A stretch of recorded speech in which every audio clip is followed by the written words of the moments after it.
The events begin in a hospital room. A sick bald man in striped pajamas lies on the bed and admires the beautiful view from the window, cherry blossoms and birds.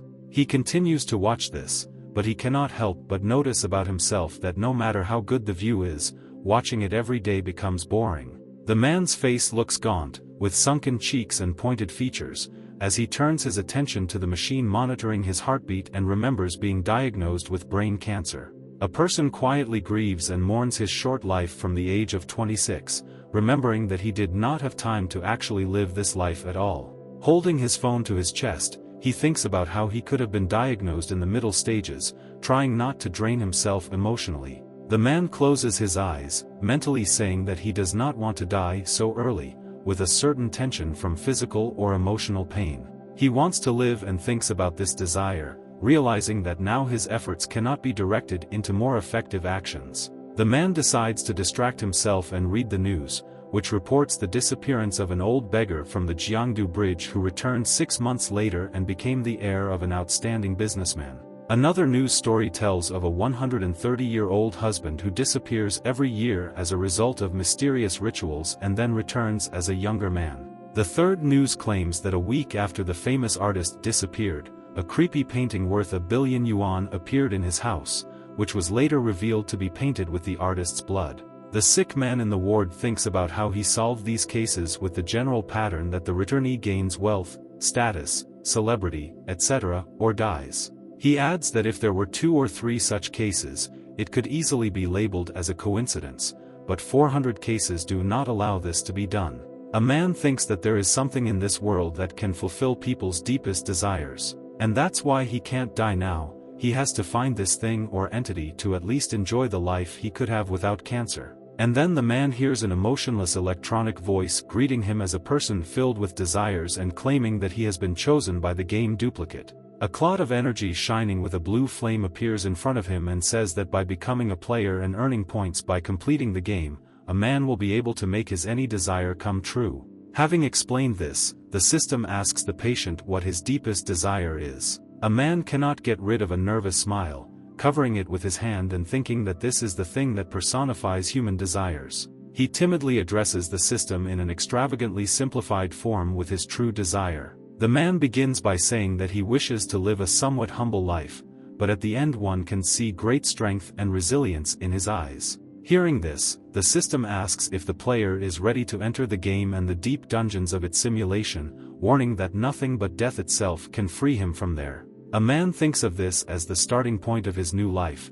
He is ready to plunge into any danger in order to survive. He believes that although life in these dungeons may be accompanied by fear and madness, it is still a brilliant chance to survive. And so the man with the somewhat strange smile of a man on the edge claims that he is ready for any challenge of the game. The system claims that the contract is valid and proceeds to determine the talent of this player, after a few seconds of deliberation, declaring him a fraud. In parallel, the system also changes the player's physical form and identifies him as a rogue by class and Yang Dan by name. The following describes the talent of the deceiver, which, according to the system, determines all the player's words and actions are consistent, and the level of trust in him is high. When a special talent is used, the game will turn everything into different degrees of reality, relying on probability in doing calculations. Finally, the physical form completes its manifestation. Ong Dan grows short dark hair, gets glasses and a blue academic suit,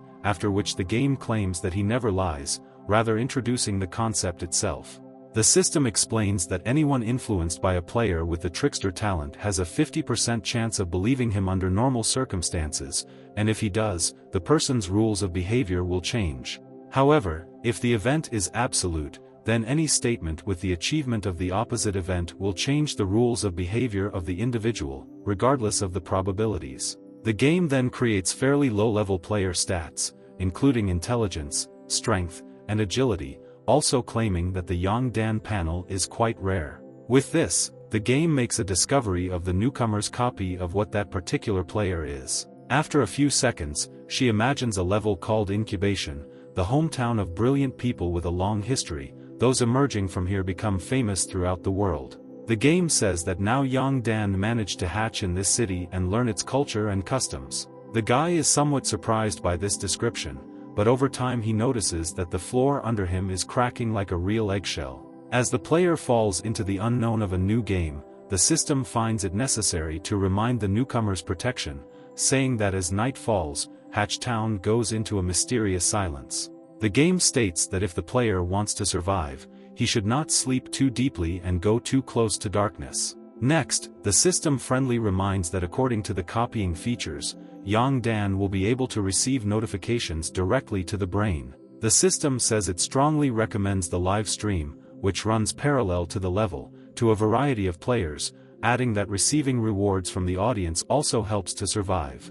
And with that, the game finally begins. Yongdan finds himself in his new form in the back seat of a certain car. After realizing his location, the man finally turns his attention to his reflection in the car window, grabbing his dark hair. He subsequently smiles at his own reflection, thinking about how long it has been since he last saw himself like this. Yongdan remembers what the system said about live broadcasts and decides to immediately check how he should manage them. Opening his own panel, he sees one viewer present who has written a nasty comment, chuckling about the newcomer to that particular level with the questionable panel. Subsequently, another person joins and together they discuss how incubation is the most difficult dungeon for beginners, and that with this panel it is better for him to quit the game, after which they leave the broadcast.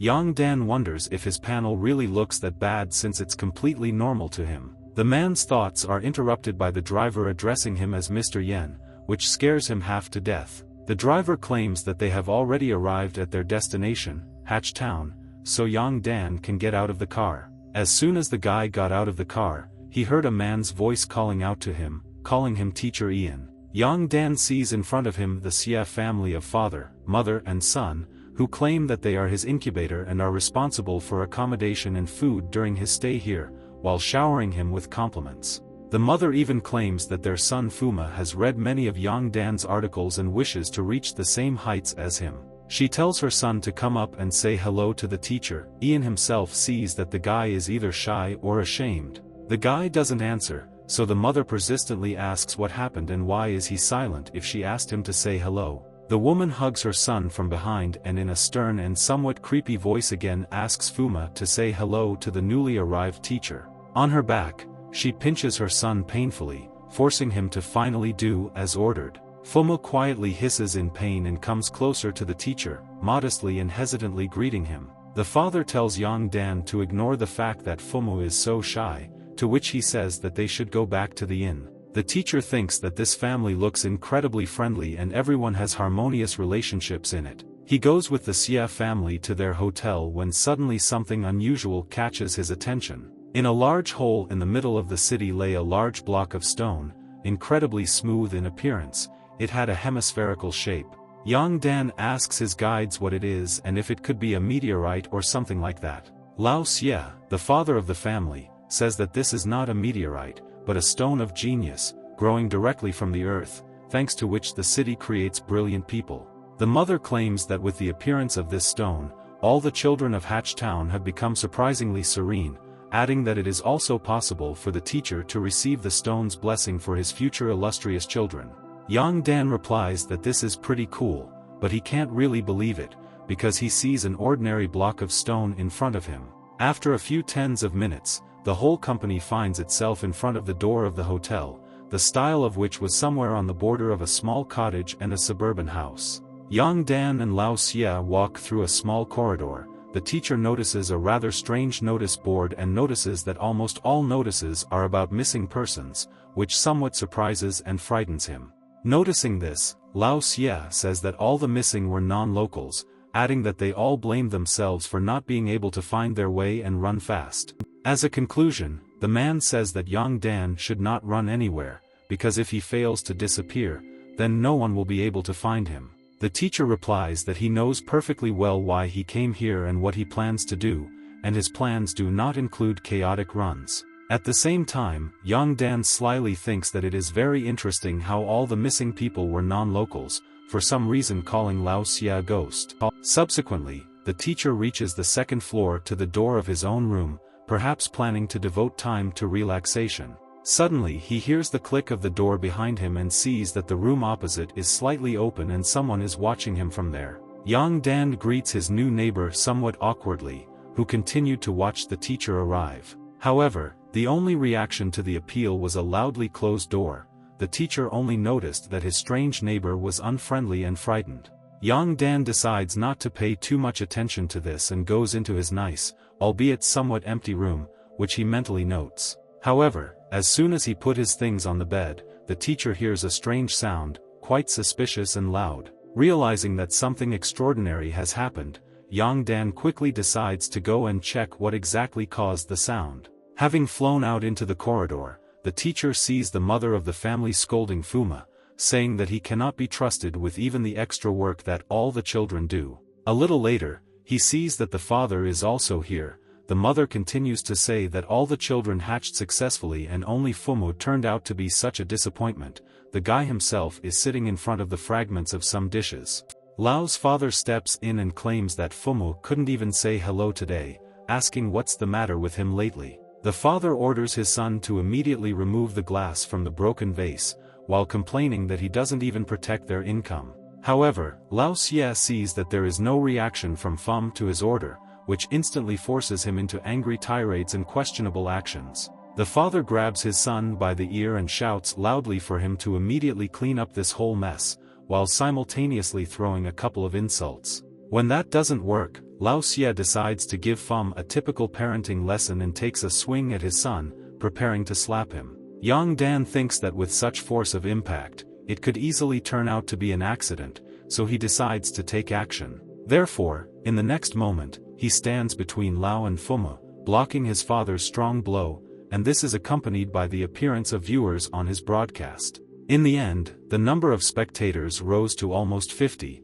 while Yang Dan felt a little dizzy, thinking it was because of his performance. The system issues several notifications to Yang Dan's brain, welcoming him to reaching 50 viewers on the broadcast, giving him reward points and recommending level 5 players. Viewers, meanwhile, described their surprise that Yang Dan blocked this slap, thinking that this would set the plot in motion, but they agreed that with such low performance the player would not live long. One of them claims that he has not seen newcomers to this plot for a long time and everyone he knew did not complete this dungeon alive, which is incomprehensible to Yang Dan. Meanwhile, Lao Xie changes his expression to a more friendly one and asks the teacher why he is in this place and what he is doing here. In a caring manner, the man turns his attention to the hand that blocked his blow and offers medical attention, knowing that it must hurt. However, Yang Dan refuses and takes the hand back, either fearing further injuries or actually having no problem with it. The teacher asks why Fuma was punished in such a manner, to which Lao replies that the guy has always been clumsy, so he decided to give him a lesson that he will remember. However, after answering this question, Lao Xie immediately returned to the fact that Yang Dan must be in pain from the block. The mother of the family says that she will bring the medicine right away. The teacher once again replies that everything is fine with him, and adds to this that lessons are lessons, but children should not be raised with such methods. The parents quietly and in a somewhat creepy manner say to each other that playing with Yang Dan would be stupid. The mother grabs Fumu's back again and tells him that she apologizes for his impulsiveness today and tells him to thank the teacher's forgiveness for this. Fumu expresses his gratitude in great tension, but argues that Yang Dan should no longer interfere in the affairs of their family. The mother calls her son an ignoramus and pulls his ear, saying that Fum still needs to finish his homework, and now he is saying goodbye to the teacher. The woman calmly continues to pull the guy into his room, not paying attention to his tense and excited state. On Fumu's face, Yang Dan sees real horror and tension mixed in a sensual, grotesque cocktail, not knowing how to react to this. This silence, observation and reflection is interrupted by Lao Xie, who addresses the teacher, calling him a smart man. With a smile on his face and narrowed eyes, the father argues that, despite intelligence and empathy, sometimes a person needs to take care of himself. To this he adds that the food should already be ready, and in a few minutes Lao Xie will bring the teacher a portion as an apology for what he had to see. Parallel to this, Yang Dan hears the cries of a mother who scolds her son, saying that he was hatched unhappily, and if other children are real geniuses, then he is just a disappointment. The teacher hears the word hatching again and it attracts his attention and makes him think about what is happening in this city and in this family. Yang Dan thinks about what this incubation means, but Lao Xie, having prepared the food, says that it's time for them to go to the teacher's room. On the way to the room, the father asks Yang Dan whether the fact that a person is inquisitive is positive or negative. He argues that curiosity itself is a good thing, but there needs to be a balance in everything when a teacher decides to open a game store. In this store, he sees the ability of full-screen vision, allowing him to recognize all the visual information within the small location in which he is located. Yang Dan decides to purchase it. Lao Xie returns to the teacher and asks if he is listening to him, to which he replies that he thinks his words are very smart. The father understands this answer that he was ignored, so he replies that it doesn't matter and gives Yang Dan his dinner. Meanwhile, the guy himself decides to use his new ability right now, checking to see if any trap or danger awaits him. Smiling, Lao Xie says that it's okay if Yang Dan doesn't listen. After all, there's not much point in talking to him anyway. The father adds, however, that it will be very difficult for him to get such an opportunity in the future. Finally, the full-screen vision ability was activated and Yang Dan was able to see Lao Xie's back, behind which he was hiding a small cleaver. The live broadcast saw a significant increase in the number of viewers who were discussing in every possible way that the plot of this level had finally begun in full force. Some comments noted that the newcomer was quite smart if he decided to buy the ability at such a time, but they agreed that he would not survive anyway. Yan Dan thanks him for the dish and asks in a hyperlinguistic manner if he will be safe in the city for the duration of his stay. This unexpected question activates the teacher's deception talent, forcing Lao Xie to answer truthfully, despite his wishes. Indeed, the system says that this is an erroneous judgment, and according to calculations, it changes the rules of existence and behavior of Lao Xie as of the present moment.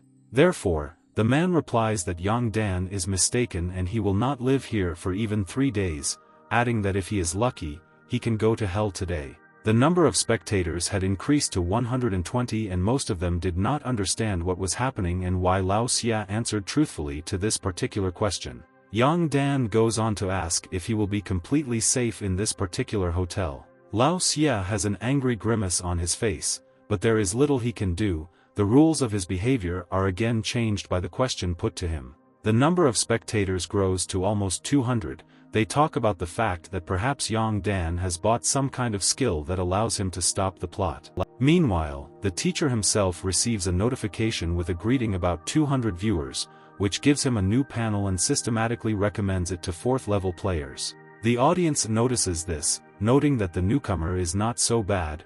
One of them even claims that if Yang Dan manages to avoid the conspiracy, he will reward him with 10 points. The teacher decides that his talent allows him to ask fairly direct questions with honest answers, so he decides to ask what is hatching. However, suddenly there are big sirens going off in his head, which most likely means that he has done something very bad and wrong. A message rang in Yang Dan's mind that he had received a red card for severely breaking the rules and limiting talent, adding that talent could not be used in relation to important plot points.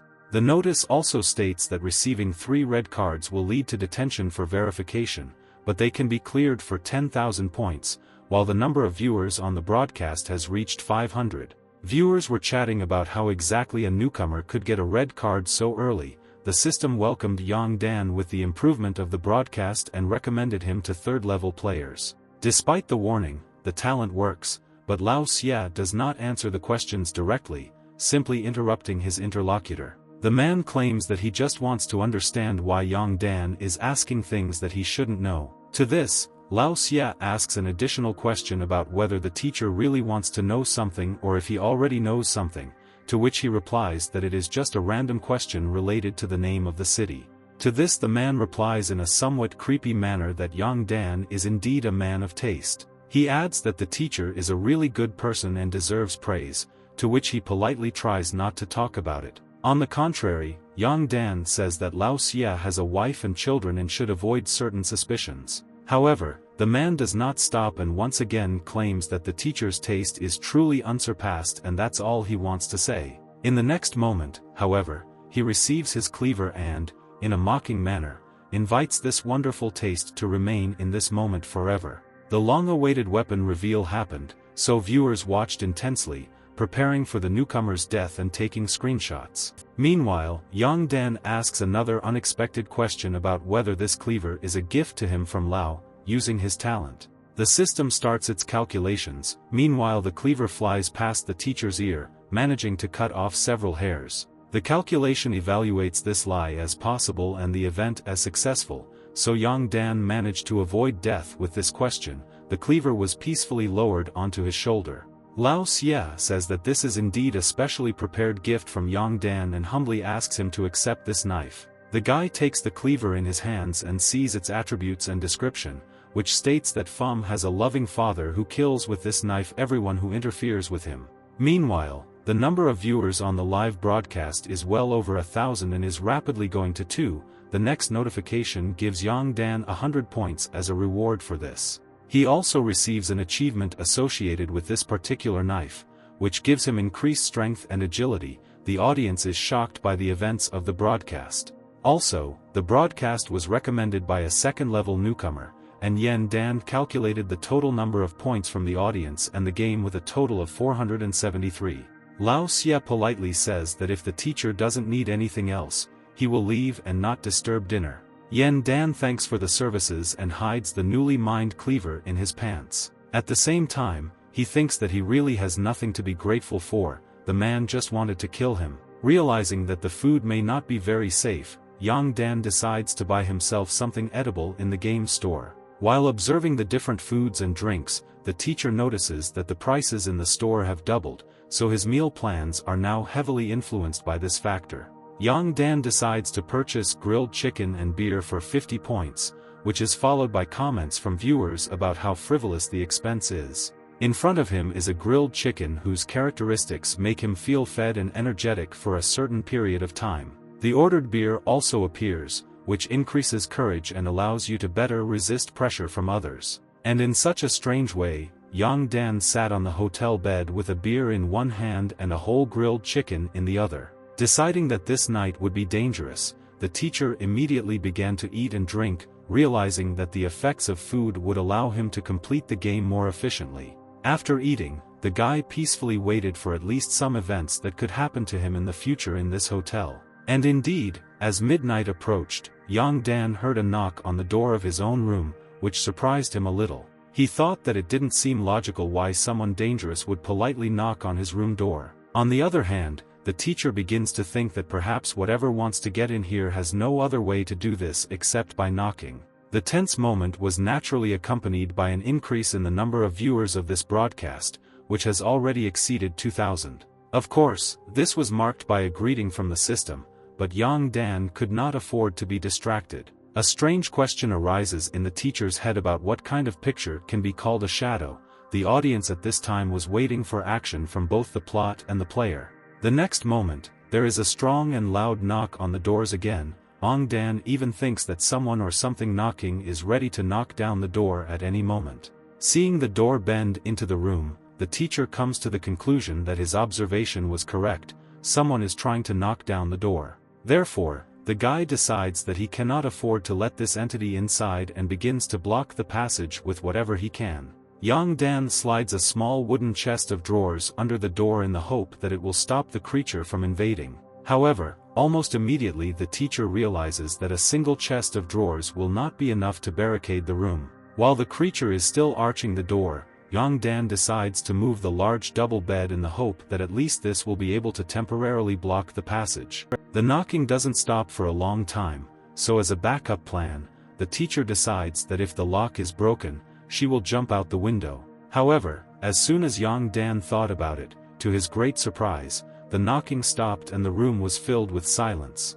For several seconds the teacher simply stood in front of the door, not really understanding how to properly react to such circumstances. Still wondering if the creature left him, Yang Dan decides to find some way to test it, so he buys the night vision ability from the game store. Upon purchasing and establishing a new ability, the teacher's irises began to glow, declaring his ability to see in the dark to be valid. So the guy begins to climb onto the newly built barricade of a chest of drawers and a bed to see through the peephole whether anyone is definitely gone. And the next second, Yang Dan is already sitting on the chest of drawers and carefully looking through this peephole, holding the balance of his own body with his hand. However, when looking at the place that was visible from the peephole, the guy saw nothing except a few neighbors' doors and old wallpaper. In tension, the teacher asked himself whether the creature could just turn around and walk away from its own victims. However, he did not have much time for these thoughts, because the next moment he saw a huge eye with a red iris and brightly expressive arteries.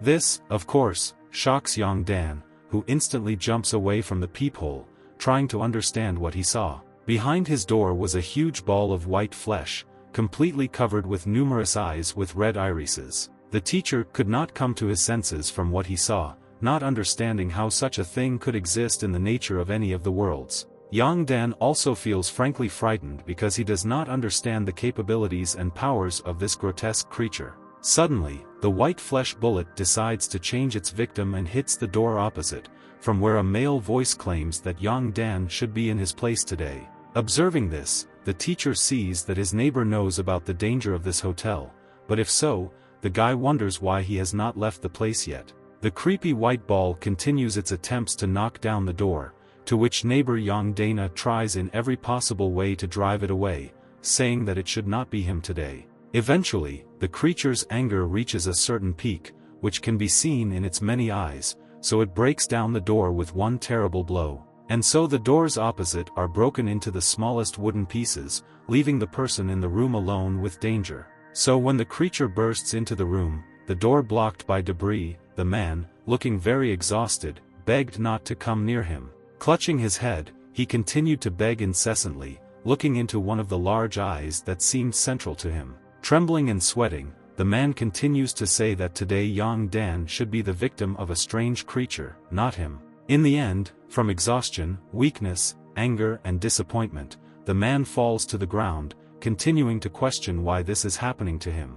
He tries to quickly think of something to distract the monster and asks if he might come here tomorrow to eat someone else. However, after this proposal, the man panically asserts that there is no need for this and asks first to give him a minute of time, and then reduces it to 30 seconds. Subsequently, with trembling hands, he begs for at least 10 seconds, claiming that he has not completed something. The man begs not to go in, bowing under the creature and saying that he will do whatever this ball of white flesh asks of him. He promises to attract more visitors to this hotel, thereby providing the creepy creature with food. Pleading for 10 seconds to live, the white flesh bullet closes its red eyes, appearing before the man in a somewhat menacing manner. The next second, the terrifying creature continued its movement to close the distance with its victim. Eventually, the ball touches the man's leg and suddenly he begins to glow golden, a grimace of silent scream on his face. This is still being watched by the now terrible Yang Dan,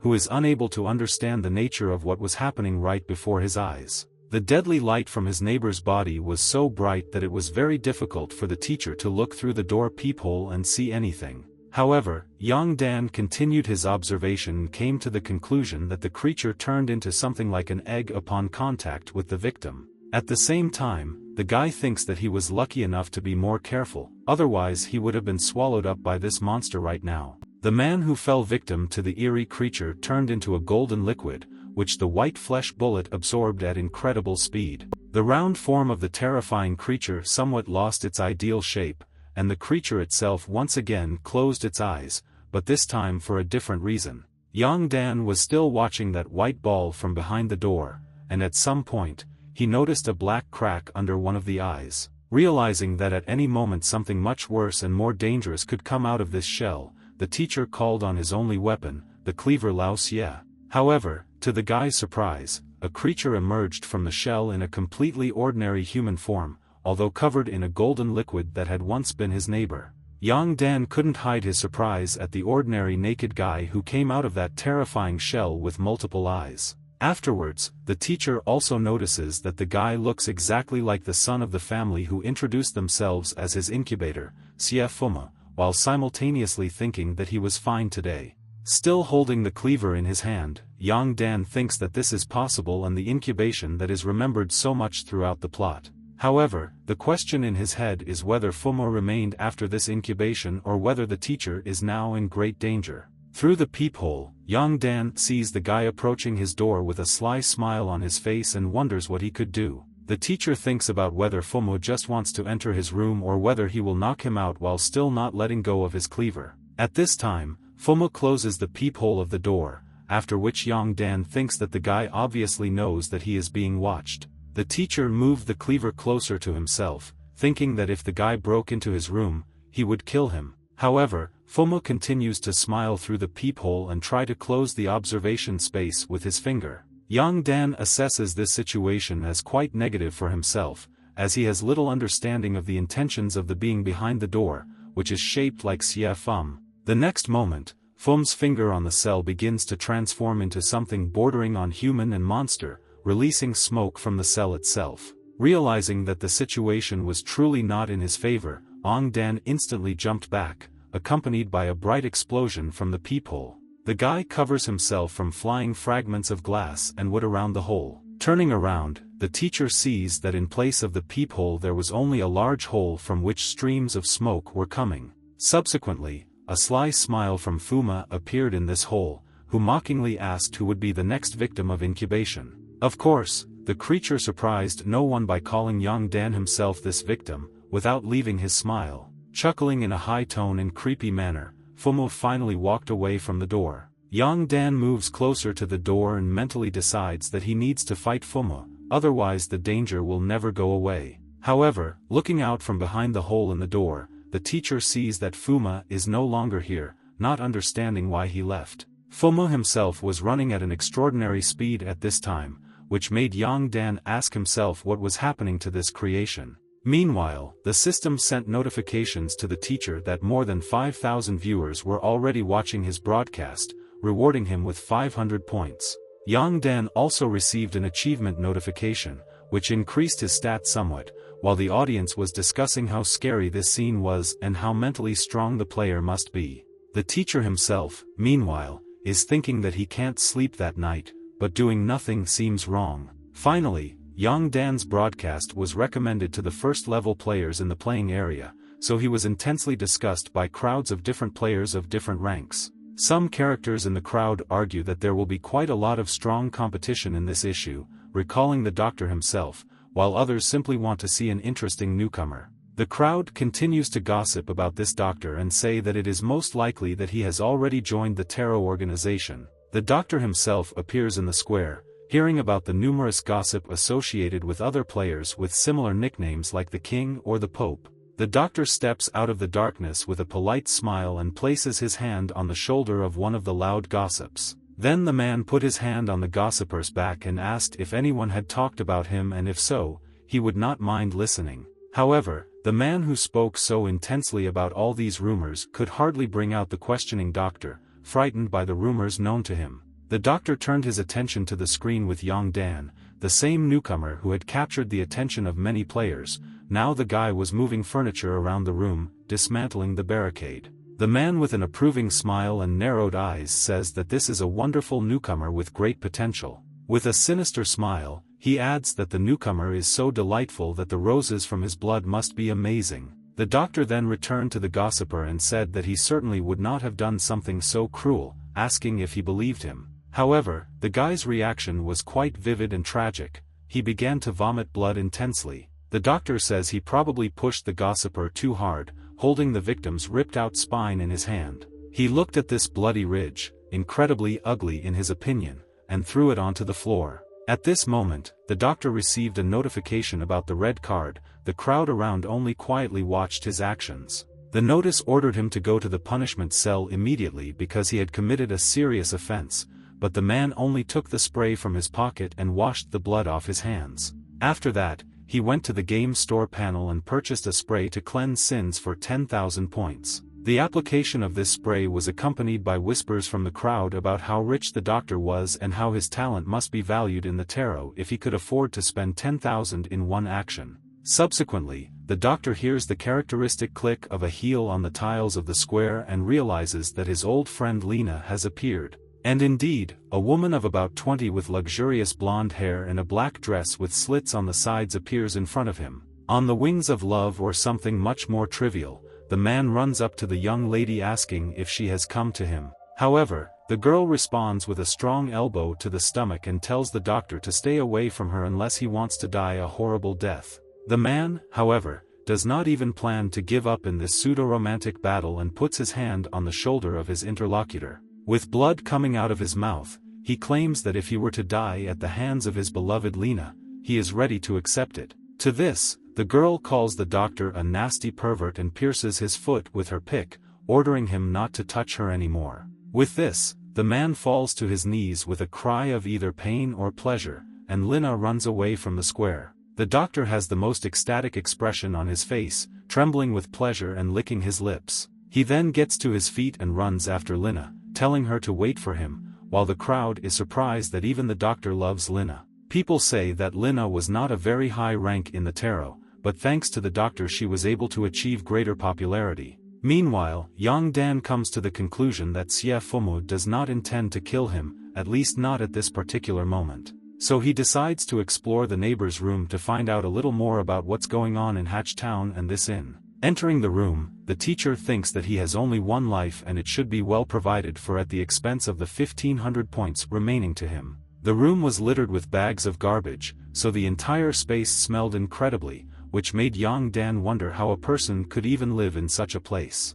A whole mountain of garbage bags towered near the bed. The teacher asked himself how Xie Fumu could eat here under such conditions. The teacher then notices a computer in the room and decides to check it for clues and important information. Surprisingly, he finds the clue quite quickly since it was right there on the desktop without protection. Yang Dan sees that this document is a diary, which, according to the chronology of the city, was last updated in the summer of 2121, that is, a year ago. The recordings showed the progression of newly arrived future writer Tang Xian, who became fascinated by the legends of Hatch Town, but subsequently becomes more fearful about what is happening in the city. The entry dated June 10 stated that this hotel was very far from normal, since the author saw some kind of monster through the peephole, apparently similar to the shell that Yang Dan saw. Tang Xian goes on to describe this monster as being covered with many egg-like eyes, and how when it ate a man, a child came out of the monster. The man wanted to ask for help online, but was unable to post any information about what he saw. Tang Xian realizes that this is incubation, and this is how geniuses are born, and then thinks about who will be the next victim. The entry from June 12 indicated that Tang Xian had eventually become food for these creatures. Yang Dan comes to the realization that all the city's geniuses are monsters, created by incubation, gaining skills in every possible area in order to become what their parents want them to be. The teacher evaluates all other information as self-pity or some creative notes of little interest to him. However, he subsequently comes across something that captures his attention, probably containing something useful or important. From the text of one of the entries, Yang Dan realized that Tang Xian obviously knew that he would not escape alive from the city and from this hotel, so the guy asks why the writer was begging the monster for mercy. Reading further, the teacher understands that the writer expected his death with a certain relief and acceptance of this fact. Subsequently, Yang Dan also notices a strange file on the desktop, which attracts his attention. The file was called Newborn and obviously should contain answers to at least some questions. The file contained essays for Tang Xian's new book, in which he himself was the main character of the story, quite surprising Yang Dan. In this file he sees a description of a monthly ritual in the city, the conditions of which are the exchange of conquest and desire, and the result is the gift of new life. In the end, Yang Dan understands why Tang Xian's pleas for mercy were only about 10 seconds, his story was incomplete, there was no point in it. The teacher decides to finish the ending himself, thinking that Tang Xian regrets that he died and did not have time to finish writing the end of his own life story. After Yang Dan finished writing this manuscript, a notice appeared in front of him about Tang Xing as the writer who created the only unknown work and that he would not leave in the next life. This announcement and the completion of the book were followed by golden signs in the air, which appeared before the teacher to his amazement. The game notification greeted Yang Dan with a special item called Xing Tan's new book, which began to materialize in the guy's hands. When the book fully materialized in his hands, the teacher was able to read the description of the item, which spoke of Xing Tan as an outstanding writer of the future without a future. The book also allows you to unlock all the information about the dungeons if 50% is already known, which made the audience offer the business agreement to Yang Dan, who ignored that one. The teacher saw several important entries in the description, so he hurried to read the contents of this new book. The first entry was about the children of Hatch Town, who had mediocre performance, no special talents, and were considered ordinary people. The second stock talked about the formation of talent during the hatching process, in which physical strength was increased, but other indicators were reduced. Finally, the third entry told about the final stage of development of the geniuses of Hatch Town with high levels of strength and dexterity, but low intelligence.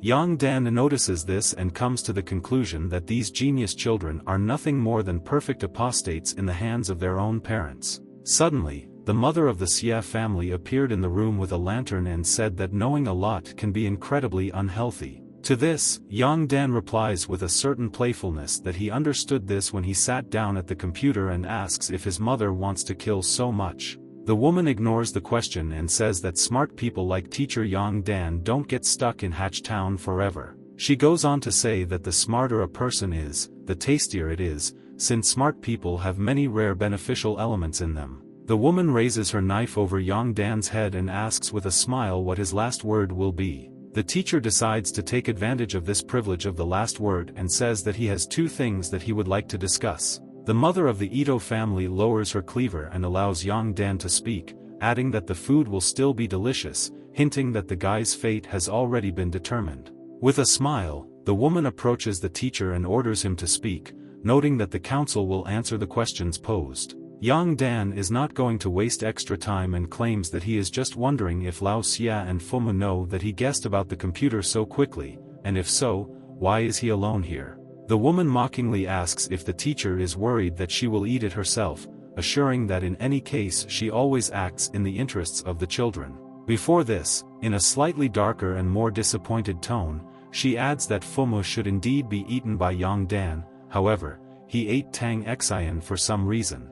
However, the woman subsequently claims that all this does not matter, since in the incubation city the teacher has no other destiny than to become food for the children. Lao Xie, according to her, accidentally took the wrong medicine and therefore asked his wife to deal with Yang Dan on her own. While the woman continued to explain that the teacher would be killed by her, the guy managed to materialize Lao Xie's cleaver in his hand for defense. After this, observing the fact that his enemy was distracted, Yang Dan asks the question of whether his parents' shoulders are capable of withstanding such a blow and swings his cleaver. This cleaver plunges hard into the woman's shoulder, leaving large bloody marks on her blouse. The mother's hands weakened and her knife fell out of them, falling loudly to the floor. Now the killer had no way to defend herself. She gathers strength to the pile and asks where Yang Dan got from her husband, but he ignores the question and says that he hit her like that because he was scared, and next time he will hit the woman more softly. To this, the teacher adds with a mockingly friendly smile that now he will try to answer all the questions of this woman while she is still alive. The mother of the Ito family asks for the second time where Yang Dan got her husband's cleaver, but he again ignores this question and asks if she is interested in something else. However, the teacher eventually reluctantly answers that the cleaver was given to him by Lao Xie. To this he adds with a smile on his face that he is incredibly sorry for killing her with this particular cleaver. The next moment, Yang Dan abruptly snatches the knife from the woman's shoulder, which leads to great blood loss. The teacher continued to hold the cleaver in his hand, while the woman fell to the floor, losing consciousness from painful shock. Wiping his glasses and grinning slyly, Yang Dan now asks the troop which of them became prey. The next moment he puts on his glasses and says that he will not argue with a dead woman. The teacher opens Tang Xian's new book, in which there is a new entry about parents whose talent is manipulation, parents who believe that anything can be done for the sake of the genius of their children. Next he reads that manipulation is the power of control over a child, a symbol of parental love and slavery. Yang Dan thinks that, unfortunately, the fate of a chicken that has just emerged from the shell is not brilliant. After reading the new section, the teacher realizes that he only needs to hide the corpse of the woman he killed, so he takes her in his arms and says that he is sorry that she had to be killed. Yang Dan decides to hide the corpse in the garbage bags of this room, since this way the smell of the dead body will not be noticeable in the general smell. Meanwhile, there are already more than 7,000 spectators, some of whom note that the newcomer could have simply sold the cleaver, but committed a series of impressive murders. 4:30 in the morning, Yang Dan finally manages to hide the corpse and looks out the window from which a strong white cold light rushes. He watches the events on the street and realizes that this is the ritual that Tang Xian wrote about in his notes. From the window you can see that the stone of genius in the center of the city is the source of white cold light, around which a crowd of citizens quickly gathers. Various Anita children find themselves right in front of the stone of genius in a somewhat zombified state, almost motionless, as if they were just watching. At this moment, Yang Dan managed to go down and run out closer to the stone of genius to see what was happening with this ritual. A bunch of children in front of the stone wore an expression between tension and absolute emptiness in their eyes, which inspired horror. Yang Dan realizes that he has no other way to interact other than joining the crowd and trying to blend in, so he decides to do it. The teacher creates approximately the same exhausted, intensely empty expression on his face and stands in a row with the other children at the stone of genius. The number of spectators reached 9,000. People discussed that the player was good at blending into the crowd, but the risk of detection was still quite high. In the end, 10,000 viewers came to Yang Dan's broadcast, which was noted by the game notification, to which was added a reward for completing the current task. There was also a fairly large crowd on the asphalt near the pit in which the stone of genius lay and to which all the children of the townspeople were faced. This crowd consisted of parents praying to the stone and making sure the ritual went perfectly. Yang Dan experiences great stress due to what is happening around him, realizing that at any moment he could be exposed. In parallel, before this, the teacher thinks that he did not think that the stone of genius would be so large and amazing in the darkness of the night. The children began to kneel down in front of the stone, touching their heads to the ground, and the guy was trying to figure out if this was the whole ritual. The genius stone seems to have become even larger and began to shine with new extraterrestrial power. Yang Dan noticed a strange feeling about himself from the light emanating from the stone of genius. The teacher receives a notification that his assimilation with other children has begun, which will give him certain talents, but after which he cannot be sure of his identity. The guy continues to watch the children around him fall into precise synchronized poses and realizes that he should do the same if he does not want to be exposed. At the same time, he thinks that under the influence of light he can simply become a carefree guest of the city, forgetting about his own essence. The teacher falls to his knees and prepares for possible actions that may be taken. Eventually, Yang Dan decides to turn on full-screen vision, an ability he acquired, while thinking about how to maintain his sanity. Parents begin to pray loudly and monotonously, begging the stone of genius to change their children for the better. Yang Dan realizes that he hears loud heartbeat sounds, which greatly frightens him due to his lack of understanding of the source of these sounds. He raises his head in fear that one of the parents may notice his asynchrony in relation to other children. The idea appears in the teacher's head that this sound can come from the stone of genius itself. He subsequently looks around and sees that all the children are covered in shells and realizes that they are making this heartbeat sound. Eventually, Yang Dan realizes that he can no longer blend in with the crowd, which consists solely of children in large spherical shapes. The next moment the teacher raises his head and sees the large red eyes of these shells glued to himself. Lao Xie notices him and proclaims to the entire square that a stranger has appeared among the crowd. Yang Dan rises with a cleaver in his hand and interrupts the man's speech, asking if he managed to find out anything if he looks so good. To this, Lao Xie asks if perhaps the teacher will enlighten them and bring some good news. With a delicate smile, Yang Dan replies that he must first apologize to the man. After this, the teacher bows gracefully before his opponent. Lao Xie still doesn't understand what this guy is talking about and demands an explanation from him, narrowing his eyes suspiciously. As an explanation, Yang Dan shows a small medallion in his hand, which Lao should definitely know. The teacher says that he killed Lao Xie's wife and for this he asks for forgiveness from him, keeping an impudent smile on his face. These words made the man lose his calm physique and look somewhat strange compared to his static friends. He asks Yang Dan about what he did. The teacher says that he hopes that Lao will be able to forgive him, but the very next moment he claims that this is not so important and throws the medallion to the ground. In anger, the man only asks about how the guy dared to kill his woman, preparing his fists. After this, he folds his hands above his head and prays to God for the opportunity to kill Yang Dan. The stone of genius seemed to shine with new power, which could be interpreted as the deity's consent to kill a dangerous stranger. And, of course, Lao Xie interpreted it this way and thanked his deity, promising to use Yang Dan on the golden shell liquid.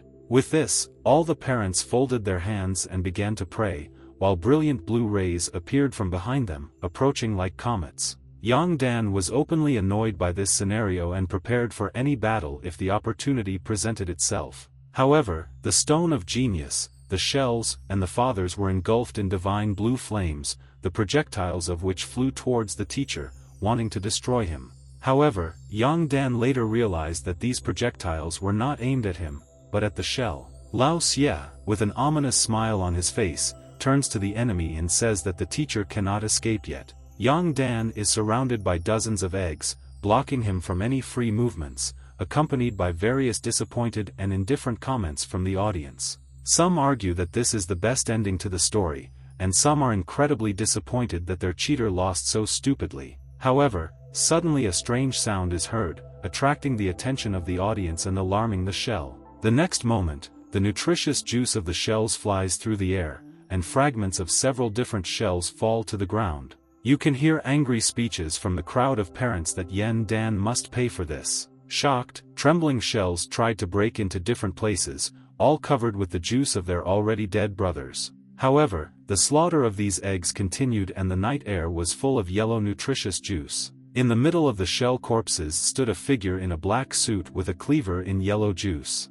Yang Dan took off his black mask, saying that, of course, if you do not touch this juice directly, then it does not have such a deadly effect. Taking off his mask, he addresses the crowd in a playfully condescending manner with a strange phrase about the equality of broken things and food. Viewers of the live broadcast were shocked by this plot twist, some barely understood what had happened at all, some were surprised at the bravery of the player. Meanwhile, the father's anger knew no bounds, the crowd shouted in every possible way towards Yang Dan, calling him a blasphemer and promising him a terrible death. The teacher himself adjusted his glasses and asked the crowd if they could really do anything for him under the current circumstances. In extravagantly flamboyant juggling style, Yang Dan receives his captured cleaver and prepares for his next attack. In one elegant move, the guy cuts another egg in half and claims that it hasn't been decided who should die yet, adding that he won't be able to live honestly if he doesn't deal with these people. However, the next moment the teacher anxiously examines the shell, realizing that the geniuses are about to hatch. He remembers that after hatching, a genius has triple the strength and agility of an ordinary person, so he doesn't have much time for flashy moves. Yang Dan realizes that if he allows the eggs to hatch, he will be finished. Suddenly the guy hears an eerie low voice ordering him not to run away, but to stay here and accept his continued existence in this city. The voice grows stronger, promising that Yang Dan's children will also become geniuses, while other shells surround the teacher. At first he cannot understand what kind of voice this is, until he receives a notification about the assimilation process, which has now reached 60%. With this, it became clear to Yang Dan that the closer he is to the genius stone, the faster he will assimilate. Watching the stone, the teacher thinks about how he can protect his own common sense. In the end, he decides to leave the pit that contains the shells and the genius stone, so as not to be so affected by assimilation. Yang Dan tries to quickly and deftly run up to the usual road, but something interferes with him. One of the shells broke in one place and a hand came out of it, instantly grabbing the teacher's leg, preventing him from running away. Yan Dan immediately responds by pointing his captured cleaver at the shell. However, the next moment he realizes that the cleaver is stuck and can neither break the egg normally nor return to it. In the end, the teacher notices how many other shells were broken and huge, terrifying geniuses with pumped-up muscles emerged. They did not have any clothes on them and directed their movement in one direction, towards Yang Dan himself. With this, the teacher realizes the true nature of incubation, the great secret of Hatch Town. He finally understands what the real monsters that hatch from these terrible eggs look like. Added to this is Yang Dan's realization that the low chances of winning at the beginning were almost reduced to zero due to the number of these geniuses. These creatures jumped towards him so fast and high that it seemed that they were able to fly. Annoyed by this unfavorable situation for him, the teacher takes a defensive position, preparing his captured cleaver. The next moment, one of the monsters grabbed his leg as a first attack or attempt to throw him to the ground. Yang Dan decides to try to hit the clearly vulnerable places and swings the cleaver at the hand holding him, cutting off his fingers in one motion. The teacher realizes that he has succeeded with this tactic, as he manages to free his own leg. Next, the guy tries to confront another muscle monster, who is probably preparing to deliver a strong blow to his head. Yang Dan thinks that when trying to maneuver and avoid such attacks, he will be easily caught by other similar creatures. So he decides to stay put after getting punched in the face by his opponent. In the end, the blow was so strong that it knocked the teacher to the ground, temporarily depriving him of his understanding of the situation. Yang Dan lets go of the cleaver and grabs his chest, which was apparently damaged by the fall. A bunch of pumped-up, superpowered beings watched him in silence with a somewhat inquisitive expression on their faces. Thinking that assimilation has already reached 85%, Yang Dan picks up his cleaver again. The teacher thinks that he cannot allow himself to die in such circumstances, clutching his chest or stomach. The next moment he comes to his senses and quickly runs away from the pit with the Stone of Genius, with the geniuses hurrying after him. Yang Dan even kicks one of the monsters in the face to quickly get to the top in front of the pit. The teacher strenuously resists the geniuses on his way, thinking that he will do anything to stay alive. Viewers of the live broadcast at this time praised his fighting skills and enthusiastically watched the action, trying to guess whether the scammer would be able to complete the entire plot of Incubation City. Meanwhile, Yang Dan's assimilation had already reached 89%, which caused him some tension. Finally, the teacher gets out of the hole and sees in front of him the same crowd of parents who have not stopped their prayer. The guy notices that his parents do not attack him in any way and even retreat. Yang Dan doesn't understand, why don't they take action if they want to maintain control over their children? Assessing this strange situation along with the impending attack of monsters, the teacher decides that he must take a risk. Yang Dan jumps high above the place he was at, on the edge of the pit and the flat road, to the surprise of his opponents. In this jump, he thinks that even if he dies, he must take with him another person who, in his opinion, is not worth living.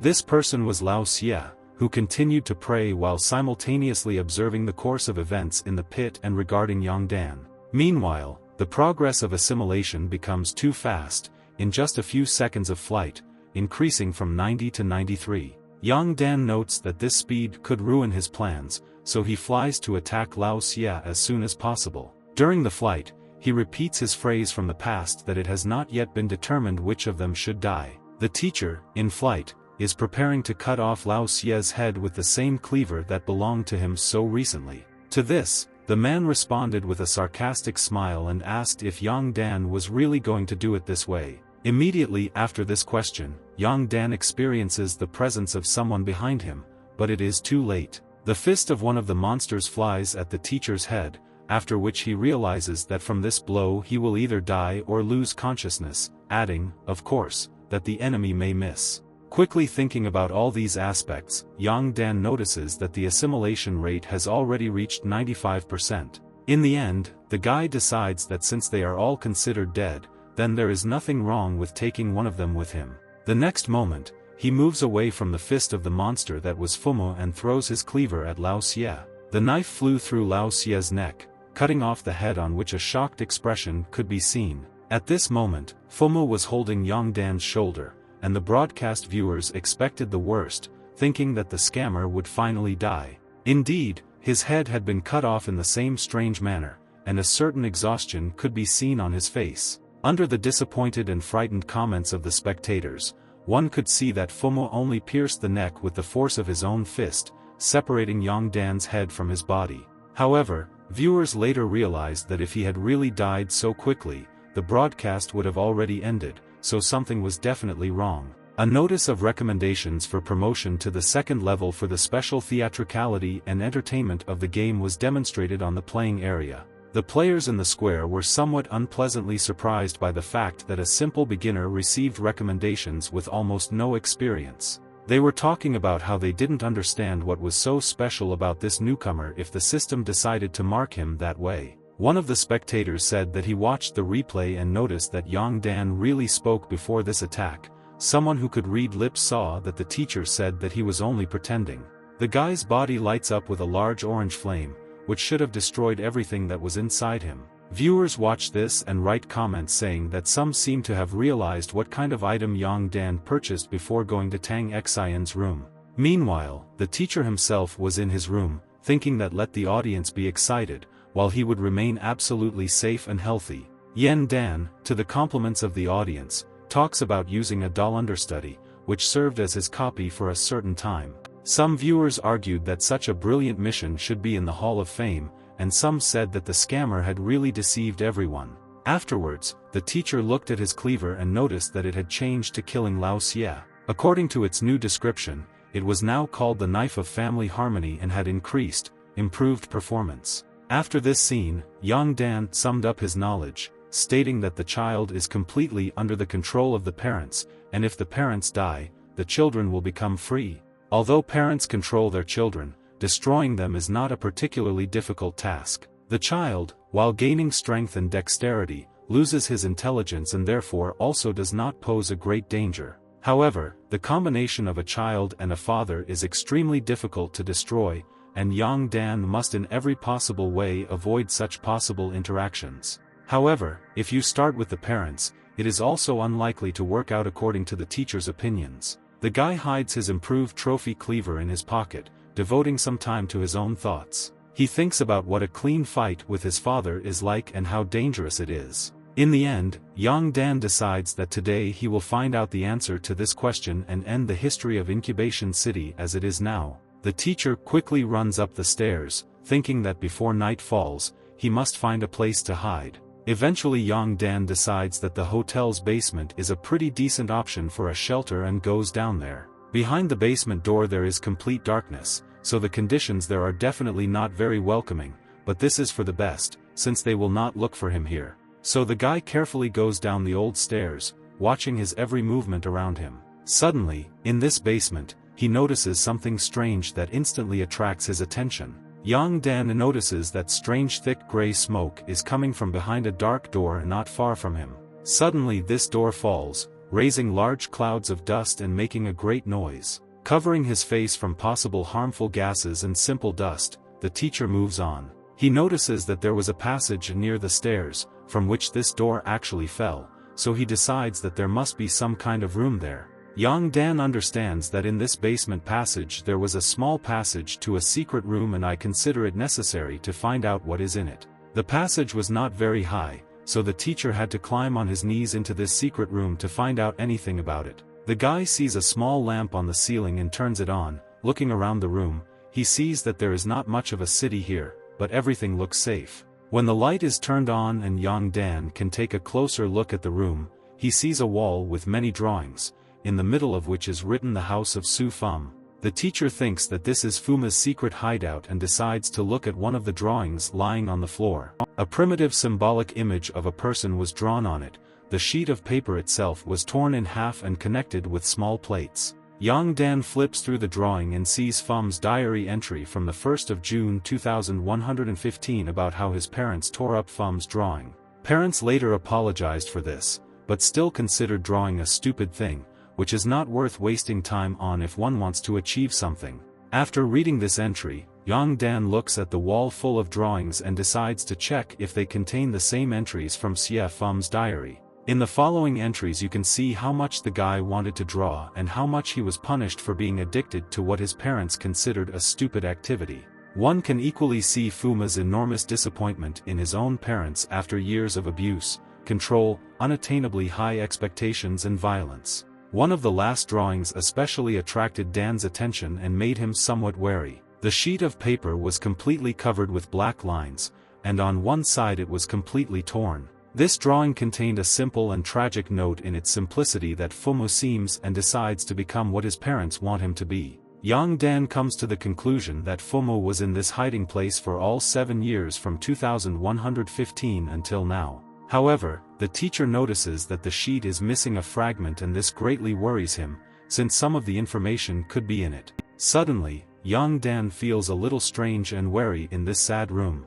He turns to check his suspicions that someone might have noticed him here. The teacher turns out to be right. The owner of this room, Xie Fumo, was standing right in front of him. Yang Dan asks himself where Fumo could come from here if the parents who control him are already dead. Watching the guy, the teacher remembers that his agility indicator is 3 times less than Fuma's. Yang Dan comes to the conclusion that as a result of a collision with such an opponent, he is unlikely to be able to win.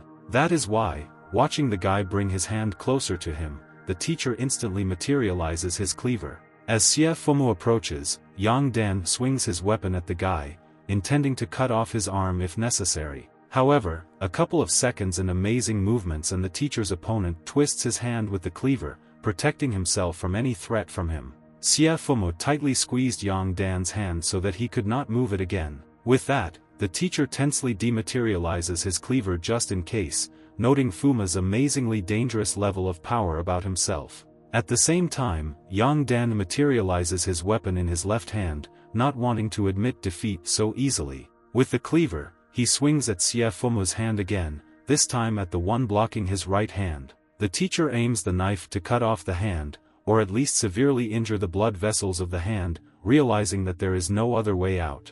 In his head, Yang Dan asks if Fumo really wants all this violence if he wrote about all these feelings in his diary entries. It is Fumo who swings his fist, most likely to knock the cleaver out of the teacher's hands. Realizing that there is no other way to avoid this blow, Yang Dan petulantly begs not to be beaten. Hearing this, Fuma stops with his fist in the air. He can be seen shaking a little. Yan Dan watches in surprise as his opponent stops and realizes that this is his chance to counter. The teacher bends down under the hand that was supposed to hit him, as if pouring out from the position in which he had just been. In the next moment, in a strange, indescribable way, he manages to free his right hand from the grabbed Fumo and fall onto the mattress on the floor. At the same moment, Yang Dan kicks his opponent in the leg as a way to buy himself more time to escape. Xie Fum's face shows tension and a certain disappointment, and the young man makes a certain clicking sound. With this, the teacher tries to run out of this room and run away from Fuma as far as possible,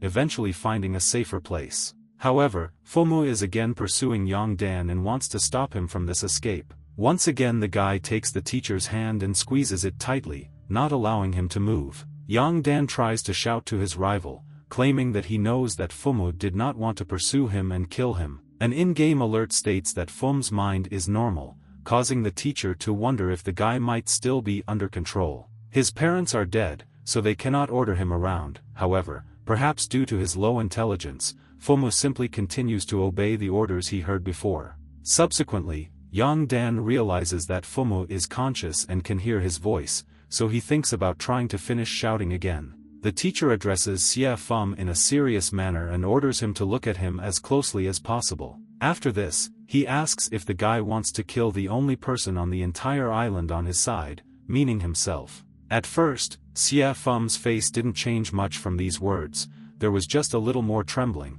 and it seemed like he was even frowning. However, he subsequently let out a terrible, tired cry with a look of despair on his face, probably realizing what was happening. In the end, even to Yang Dan's great surprise, tears appear in his opponent's eyes. The teacher finally comes to understand the fact that Xie Fumo probably did not complete the incubation process properly. When this guy ate the thin, emaciated Tang Xian instead of the average victim that should have been Yang Dan, he was not satisfied enough, and therefore the incubation was incomplete.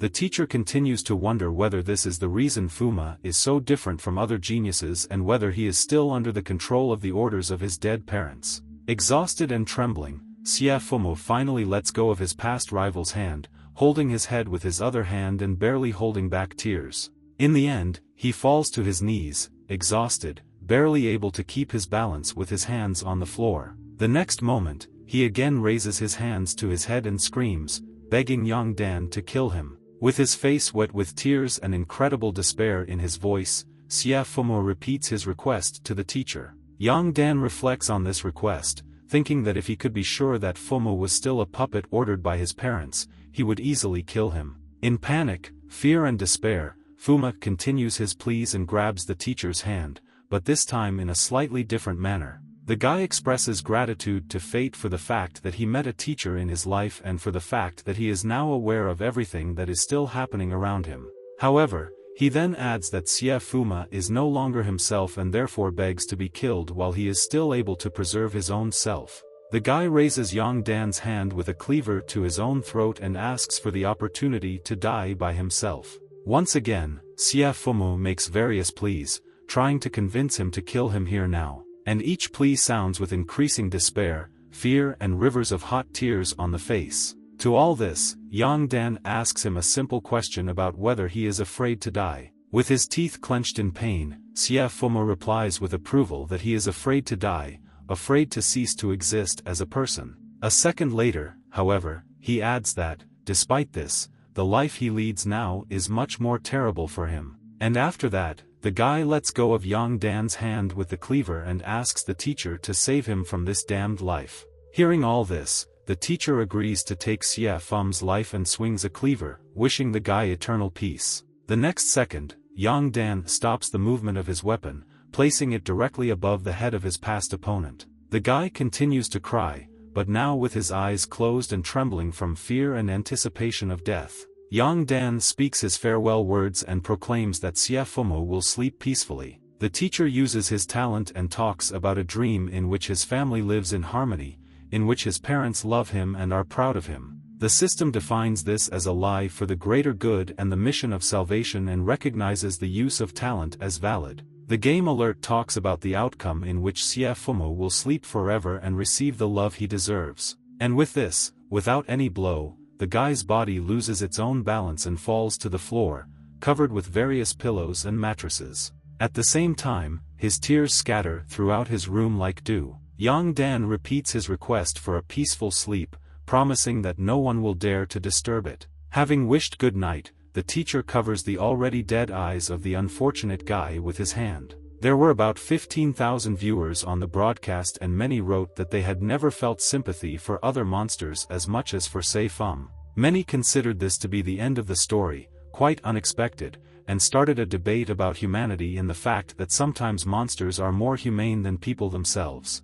Suddenly, Yang Dan notices a small piece of paper near Xie Fum's body, which greatly attracts his attention. The teacher just wanted to check to see if it was some other diary entry that he hadn't seen yet. However, as soon as he took the piece of paper in his hands, a game notification appeared indicating that Xie Fum's secret had been revealed. Almost instantly the number of spectators increased to almost 18,000. Everyone was surprised by the appearance of this strange piece of paper on which strange unfinished phrases were written. Many said that they had seen this item for the first time and did not understand where such a thing could have appeared in Xie Fumo. Some argued that there must be some specific conditions for this piece of paper to appear, since previously players killed Fuma and did not receive anything like this. Meanwhile, Yang Dan rubbed his eyes and thought of turning this note over, remembering the previous notes. And it is at this moment that he begins to see the full picture, understanding the essence of all these numerous drawings and notes of Xie Fum. Now all or almost all events in the incubation city were subject to the principles and orders determined by Yang Dan. Contemplating Fum's body, the teacher understood the essence of the plot and the difference between Fum himself and the other children of this city. And at this moment, Yang Dan turns off the light in this room and says goodbye to the guy, again wishing him sweet dreams. He subsequently returns to the Genius Stone Pit, which was still surrounded by eggs and parents, some of whom continued to pray. The teacher, with a somewhat haughty and even arrogant posture, greets the numerous parents of this crowd. The next moment, Yang Dan disperses several of those closest to him, swiping them with his own captured cleaver. The angry crowd shouts all sorts of threats at the teacher, wishing him dead and claiming that this time he will not be able to escape. Yang Dan tells the people around him not to be too nervous, claiming that he only came for one thing, but they ignore him and tell the children to attack. To this, the teacher haughtily asks if they really think they can scare him with something like that again. With his hand he points to the numerous eggs of unhatched monsters, still peacefully resting in their shells. The next moment, with a particularly cheerful face, to the surprise of his parents, Yang Dan claims that, of course, they can scare him with this. After this, the teacher immediately runs away as far as possible, accompanied by orders to the children to grab him as quickly as possible. The spectators watched Yang Dan's actions in alarm, not understanding what was happening at all and how the drama of Fum's death turned into the comedy of this running around. The teacher, meanwhile, had managed to acquire a talisman of rapid procession and intended to use it in this particular situation, given that it only lasts for 60 seconds. At the moment when the hands of the monster children were almost reaching his back, Yang Dan finally turned on the power of this talisman. Instantly, his agility indicator tripled and the teacher skillfully used this ability, running away from danger. Spectators at this time called it a comedy in a circus, also noting that it was unknown what the scammer would do when the talisman's effect ended. Yang Dan, of course, took this time limitation into account when thinking about taking the children outside of Incubation City. It was written in Tang Xian's diary that he tried many times to get outside and leave here, but every time he returned back. This means that there must be some secret in this city that misleads people and holds back child geniuses. Meanwhile, Yang Dan, of course, continues his marathon and is faced with a huge fork in the road with a bunch of different paths. While running, the teacher does not understand where so many different roads could come from here, thinking hard about how to get to his goal. The game alert informs him that the talisman's duration is quickly expiring and Yang Dan only has 20 seconds. Thinking that he needs to hurry, the teacher significantly speeds up his movement along one of the alleys of Hatch Town. Subsequently, he finds himself at the same crossroads, just as Tang Xian wandered around the city and could not get out. The notification once again came saying 15 seconds, making Yang Dan even more tense as he did not know where to run. The next notice, along with the rapidly approaching monsters, did not help matters much. The teacher turned in the other direction and used the last 10 seconds, accelerating in his flight from dangerous enemies. When the time was almost up, Yang Dan thought to himself that he had gotten enough distance from the monsters to be safe for a certain amount of time. And now all 60 seconds of the talisman's action have finally passed, which was accompanied by a game notification and sad comments from the audience. For some time, commentators have been discussing the situation as clearly deadly and a lose-lose situation, but many commentators are reserving judgment and choosing to wait for this skirmish to be resolved. Sweaty Yang Dan, meanwhile, could barely move from this grueling run. Gradually, dozens and even hundreds of parents came to him, whose children ran so intensely after him. A few minutes later, the teachers were surrounded by a large crowd of angry parents who did not wish him any good. Yang Dan turns to all of them and asks if they want to cut off his head, tear out his heart, or eat him piece by piece. However, the crowd did not respond to these words, only gloomily watching their captive. The next moment, a bunch of people lift him from the ground, taking him by the hands, for further execution. The crowd eventually smashes his body into a huge fountain of blood, rejoicing in this violence blessed by their god. After this, the happy parents exchange words that Yang Dan is finally dead and it would be a great honor for him to become the nutritious juice for their children. However, the next moment someone put a hand on the parents' shoulder and asked what they were talking about. It was, of course, Yang Dan, who put a cleaver to the throat of the same father, at the same time asking him to tell him the topic of the conversation. The parents are frankly shocked by this plot twist, not understanding how the teacher can still be alive. The man had a cleaver pressed to his throat and began this question about how Yang Dan could be here. However, he did not even have time to finish, as the teacher instantly cut his throat with one elegant swing of his cleaver. The teacher only asks the parents, shocked by this action, what is wrong with their facial expressions. After this, he wonders if they still plan to do with him what they agreed on earlier, or if they have changed their plan. However, right after this, Yang Dan says that it is not so important what they wished for if they were the ones who killed the wishes of others, namely their own children. The teacher asks how a person who does not respect the wishes of others can expect their own to be fulfilled, which angers many parents. They all claim that their desires are the most important because they want their children to become the most outstanding and are willing to pay at any cost for this. Yang Dan reminds the crowd that to accomplish this they only beat and despise their children, killing their health and meaning in life. The teacher regrets that the children's minds are guided only by the control of these parents and that without it they cannot do anything. In the end, Yang Dan argues that all these desires only come from the parents' own vanity, who want outstanding children as a mark of their own achievements and status, rather than real children.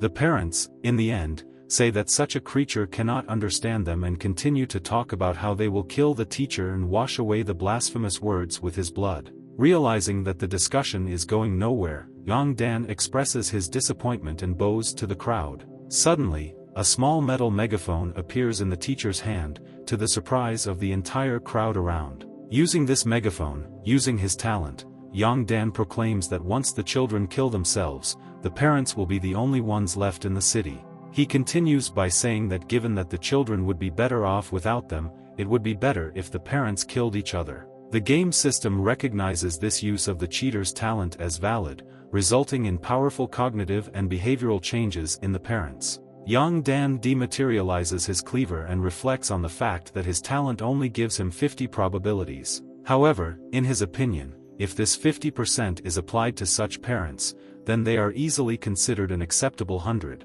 The parents began to run after each other in a general orgy of violence caused by Young Dan's talent. They beat, strangled and touched each other, reasoning that if everyone else died, their children would be the best. At the same time, viewers tried to understand what exactly the fraudster's talent was, thinking about how to recruit him into their teams. However, one of the comments said that it was unfair that Young Dan's talent did not show any flaw for his surprising balance. The teacher hears for the first time that talent may include a flaw to balance the forces, because of which he could even die. He thinks that he cannot allow himself, after experiencing so many things in Incubation City, to die from something like this. In parallel with this, Young Dan questions the possibility of such a scenario at all, since it seemed doubtful to him. The teacher discovers his own indicators and sees how they are rapidly declining due to such a powerful use of his own talent. After that, he falls to the ground, leaning on his hands with a very tense expression on his face.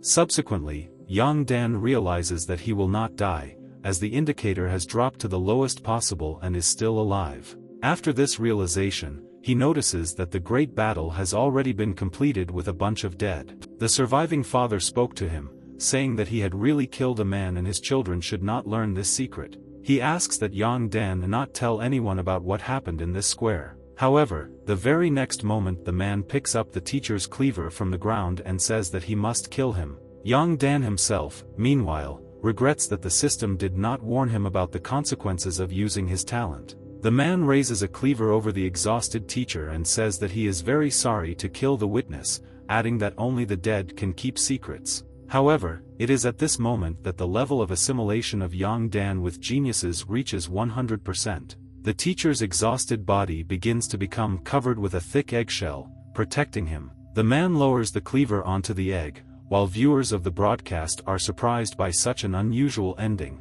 thinking that when Young Dan hatches, he will be killed anyway. However, the next moment, a large crack suddenly appeared on the shell. The teacher's hand came out of the egg and grabbed his opponent by the hand holding his cleaver. The father is shocked by this course of events and the continued resistance from the egg. The husband asks how the teacher can continue to resist this shell if he must be completely under the control of the parents. Young Dan responds that indeed, under normal circumstances, the person in the shell first comes under the control of the egg and subsequently under the control of the parents. However, after this he adds, snatching his cleaver from the man's hands, that the normal circumstances of this situation are quite far from normal. So the teacher then tells the man to die by swinging his own cleaver at his body. The shell began to live faster. At the same time Young Dan received a notification about 20,000 viewers on the broadcast, many of whom did not understand how all this was even possible. Finally the shell broke and inside it was the naked body of the teacher, now doubling his strength and agility thanks to incubation. His character description rated Young Dan as a legendary figure with high stats or even better. The comments finally stopped understanding what was happening, only suggesting that after this the scammer should feel like a newborn. Putting on his typical clothes after the incubation process, Young Dan replied that there was no mystery in what was happening. He was willing to share the main clue that led him to a deeper understanding of the plot. The teacher received a small sheet of paper, already familiar to many of his viewers. After that, Young Dan demonstrated that Xia Fum's opinions were written on this sheet, that it was better for him not to be the child of his parents and to be born at all. The description of this note stated that those who truly knew Fuma would be protected from the influence of assimilation and would not care about incubation. On the back of this note was a picture of Fum himself inside a large shell, which made many viewers think about the interesting plot of this incubation city. Many even decided to try to play it again, exploring all possible points like a cheater. While monitoring the crowd around the Stone of Genius, Young Dan addresses the audience and encourages them to explore, saying that the dungeon is still in operation.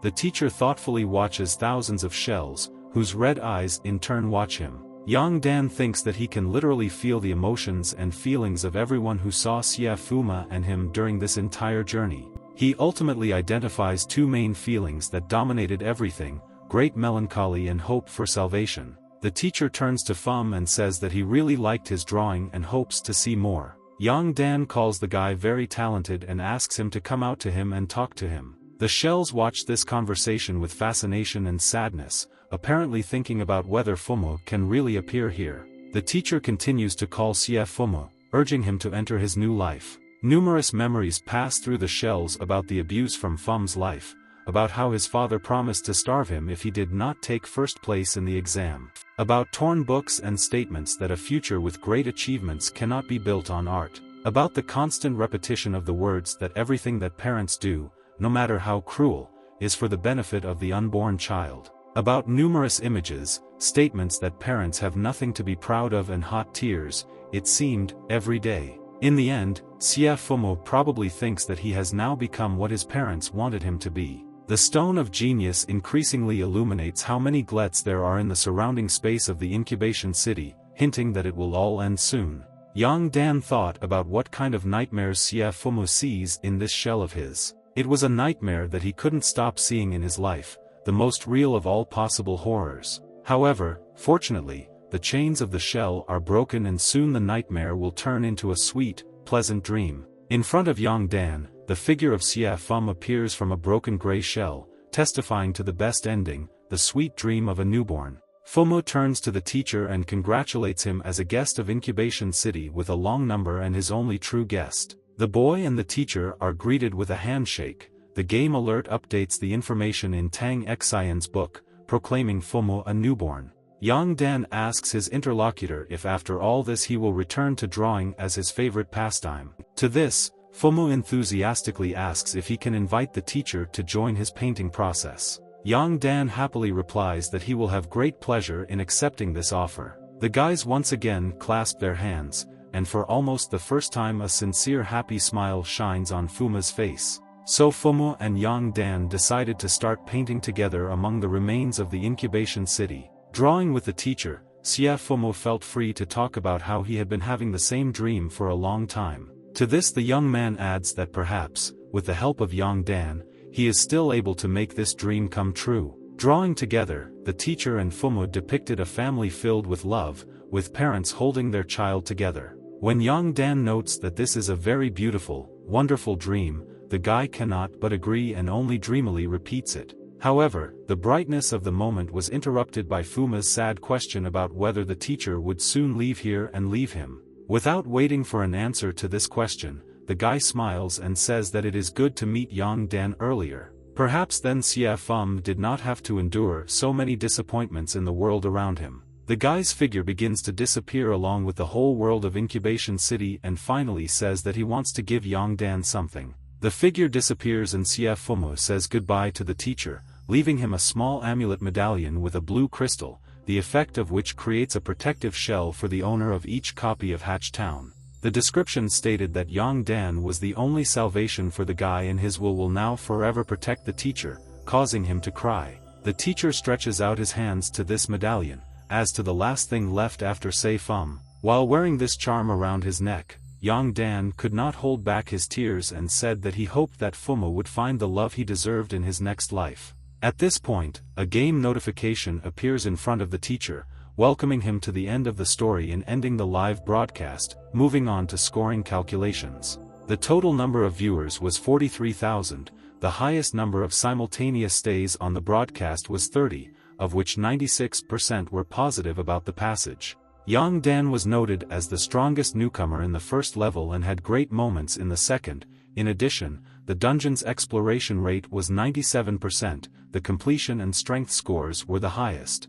The reward for this was 5,000 points, nutritious juice and the title of Incubation Conqueror. Yang Dan's total points exceeded 17,000, and the nutritious juice could boost all of his stats. The title of Incubation Vanquisher was described as being quite rare, saying that the teacher had surpassed 17 million players, and the title also made him resistant to change and curses.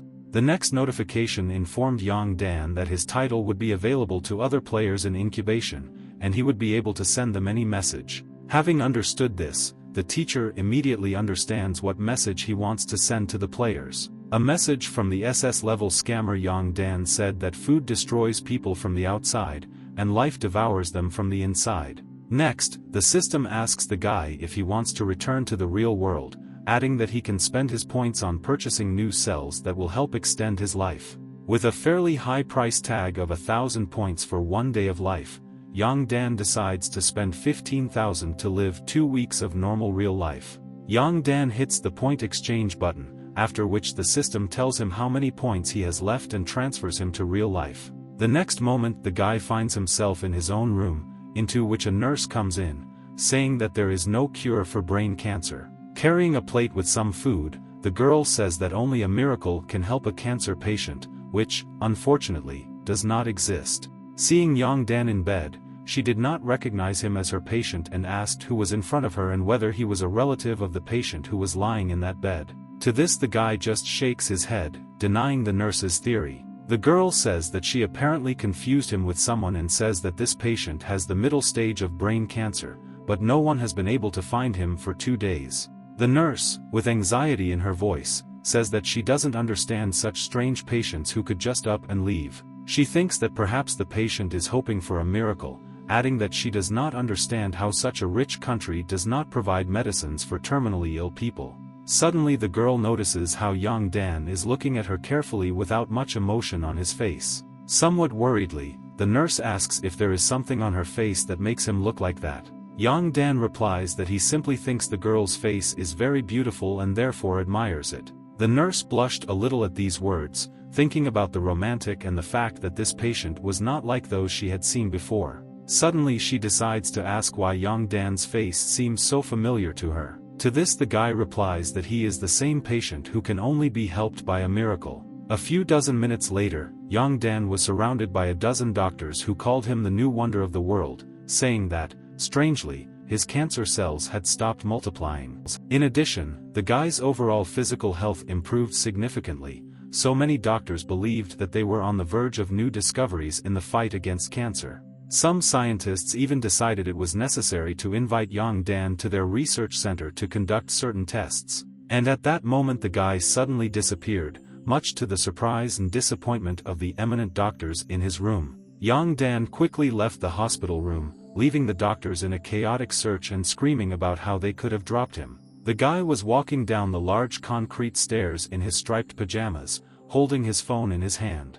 Yang Dan opens notifications from a news portal about the latest details about the suicide of an outstanding champion 10 years ago.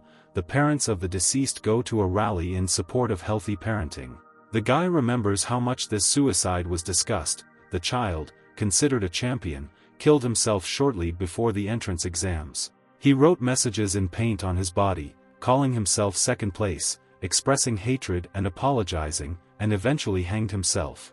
This incident caused a lot of discussion in society and many parents really changed their approach to raising their own children. However, some parents did not change at all, they simply began to monitor the child as carefully as possible. Yang Dan remembers the guy's name, Xie Xian, but when he finds his photo, he notices that he looks exactly the same as Fumo. This allows the player to understand the essence of different copies of the game and copies of what they are and how they work. Subsequently, Yang Dan decides to visit the grave of this champion and goes to the old cemetery of the city. He takes with him a large bouquet of dandelions, many of which have already become white and fluffy. Walking with this large bouquet, Yang Dan is looking for the same grave from hundreds and thousands of identical monuments. Subsequently, his attention is attracted by an adult man in a black suit and a girl of about 10 near a large pot of yellow flowers. The man named her Xiao Luo and asked her to help all the dead children by leaving a flower on each grave.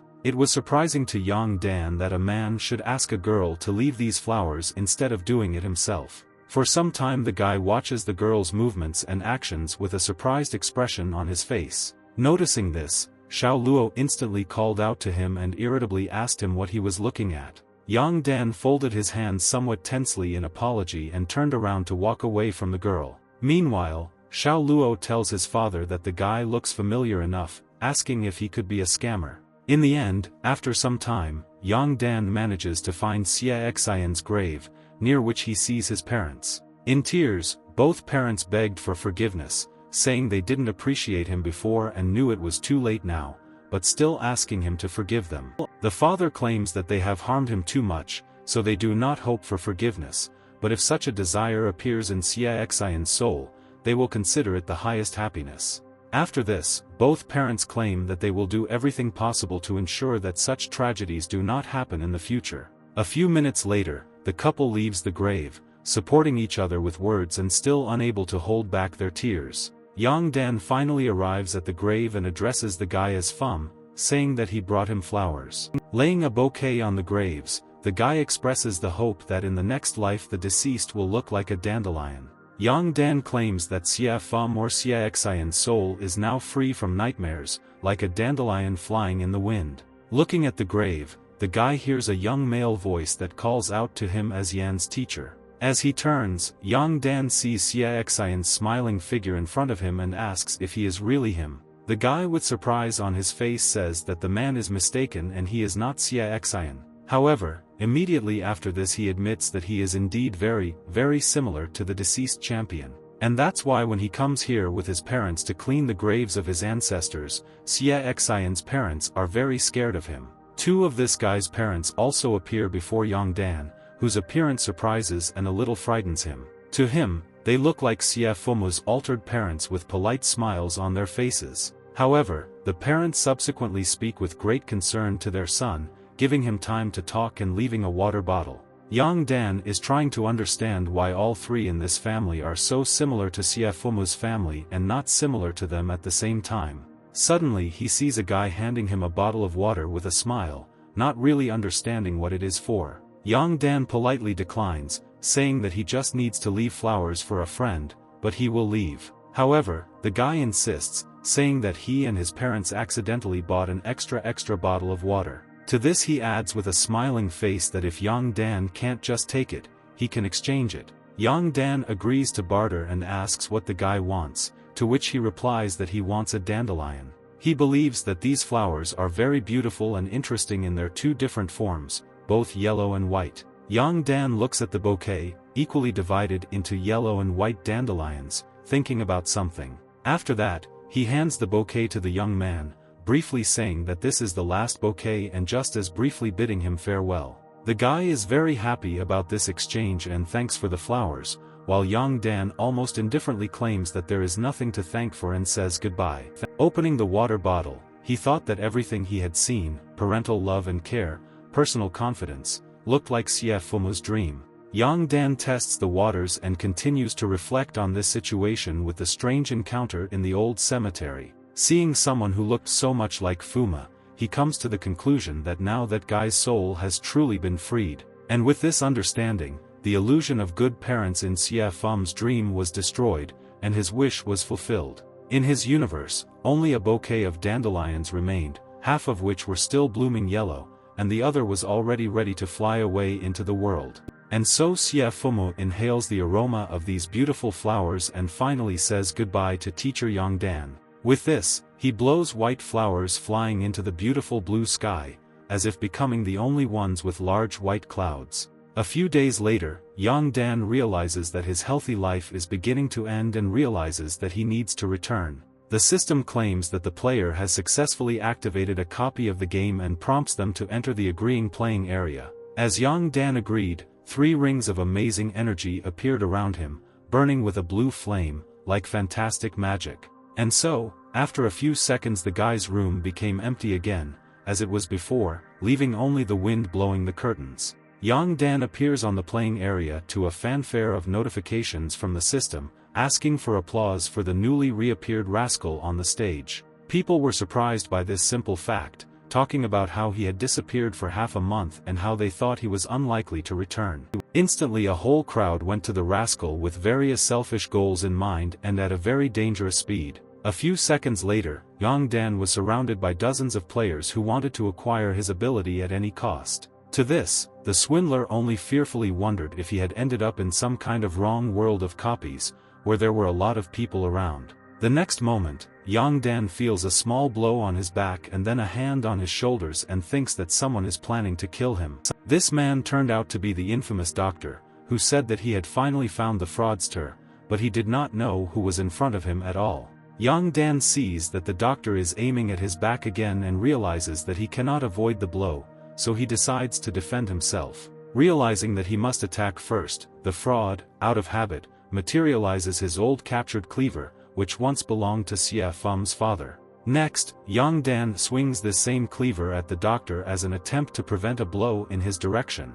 The doctor, with a very surprised look, thinks that this fraudster is quite strong in his performance. Yang Dan then jumps away from his opponent to a safe distance, while at the same time carefully observing his actions. In the end, he understands the situation better, having his own guesses about the identity in front of him, and asks the rival who is that doctor. Despite the large cleaver cut on his hand, he just smiles and says that he didn't expect Yang Dan to find out so quickly. The cut was quite deep and intensely turned the doctor's white lab coat into a red, bloody mess. The man only looks at his own injury and calls Yang Dan an interesting patient worthy of immediate attention. After this, with a slightly inadequate smile, the doctor claims that he probably overestimated himself and the rascal could harm him. However, he later adds that it cannot be broken so easily, and with one touch to his own wound he causes it to heal instantly. Subsequently, the doctor mentally admits that he still considers his rival to be quite effective in intimidation.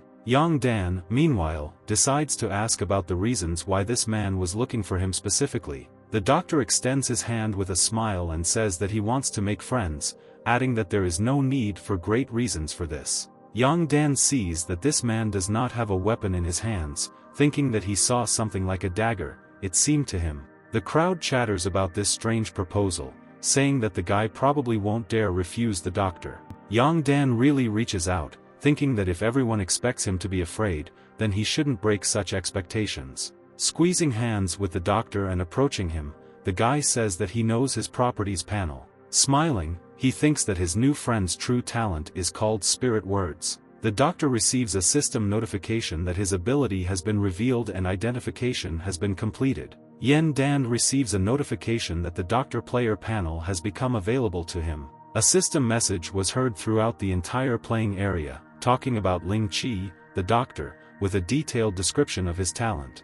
This man had divine vision, allowing him to see what other people could not, and this information caused enthusiastic exclamations from the crowd in the square. The crowd said that they knew the doctor was very strong, but they didn't know how strong, adding that it was no wonder now why he was so highly regarded in the tarot. However, the players began to think about the modification of life, which was noted as Ling Qi's ability, and he himself wished for the death of his new friend. Yang Dan understands that the doctor's skills and performance are significantly higher than his own, especially given the special tactics. With all this, the cheater comes to the sad conclusion that he will again be unable to dodge his opponent's blow. The doctor prepares to destroy Yang Dan at the same moment, almost flying away in the air and closing the distance between them. Ling Qi activates the same dagger-like weapon from his hand, aiming it at the opponent's stomach. At the same moment, he swings his arm and hits a completely empty space, leaving a crack on the floor of the playing area. After a second, the doctor realizes his defeat in this battle, realizing that Yang Dan had somehow miraculously escaped his attack. The next moment, with a forced smile, he says that all this is very interesting, what just happened? To this, Ling Qi adds that he remembers the status of a fraud, which was brilliantly embodied in this avoidance of attack. Yang Dan materializes somewhere else on the playing area not far from his opponent, who turns to someone and notes their speed. After this, the guy hears a familiar voice who says that he was saved because she was tired of watching this nonsense. A second later, Yang Dan sees that Xiao Luo, who visited the square with her father, is saying all this, and orders her not to be rude. The guy realizes that this girl saved his life, and her father introduces himself as Jiang Ai and his daughter as Jiang Luo. The husband extends his hand to Yang Dan, saying that he is glad to meet you.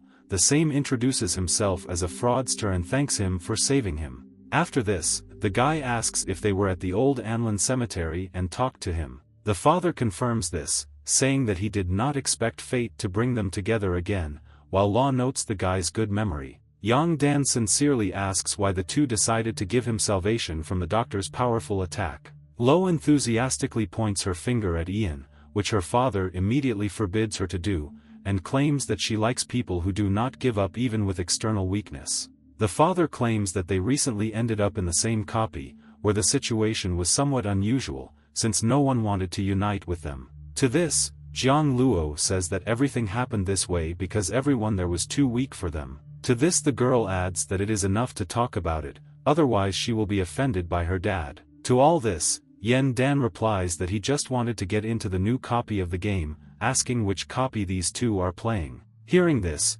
Jiang Ai instantly claims that he will pass on information about the conditions of his copy. It was a 3-player game about a society in which each person's life could be monitored by others and social labels formulated for them. People considered ideal belong to the elite, and the life of the lower classes is full of reproaches and suffering, which looks quite interesting to Yang Dan. Hearing the interest in the voice, Jiang Ai begins to ask if the guy agrees to team up with him, but is interrupted at that moment. Yang Dan claims that if they team up in this game, it will not be beneficial for him personally. Annoyed, Jiang Luo calls him ungrateful, saying that she wasted 5,000 points, and Jiang Yi argues that it's good that the guy at least thought about it. Yang Dan, meanwhile, wonders what the players are doing in such copies, suggesting that there is no mercy in the mortal struggle for survival. Jiang Yi decides to continue convincing the guy that they have no stupid intentions and prepares to show him his gaming panel. The panel describes him as a player with the instructor class and describes his talent as a willingness to help at other times with training and education. The panel also shows indicators of strength, dexterity and intelligence along with the overall positive assessment of the player. This assessment states that Jiang Yi always helps newcomers who are interested in Yang Dan, who thinks that it doesn't look so bad. Next, the father looks at Jiang Luo and somewhat irritably introduces himself as the calculator. The description speaks of real talent in calculations, indicators, as well as the former status of the 99th novice holder, but now she is in the rank of reserve. This situation of losing his past grand status makes Yang Dan laugh, which he can barely contain. Seeing this, Jiang Luo immediately screamed at him to shut his mouth and not laugh at her. Afterwards, holding his stomach with laughter, Yang Dan apologizes and says that there really isn't much funny in this. To this, the girl repeatedly tells him to close his mouth, to which the father replies that she should not be rude. In a confidence move, Yang Dan shows off his own game board,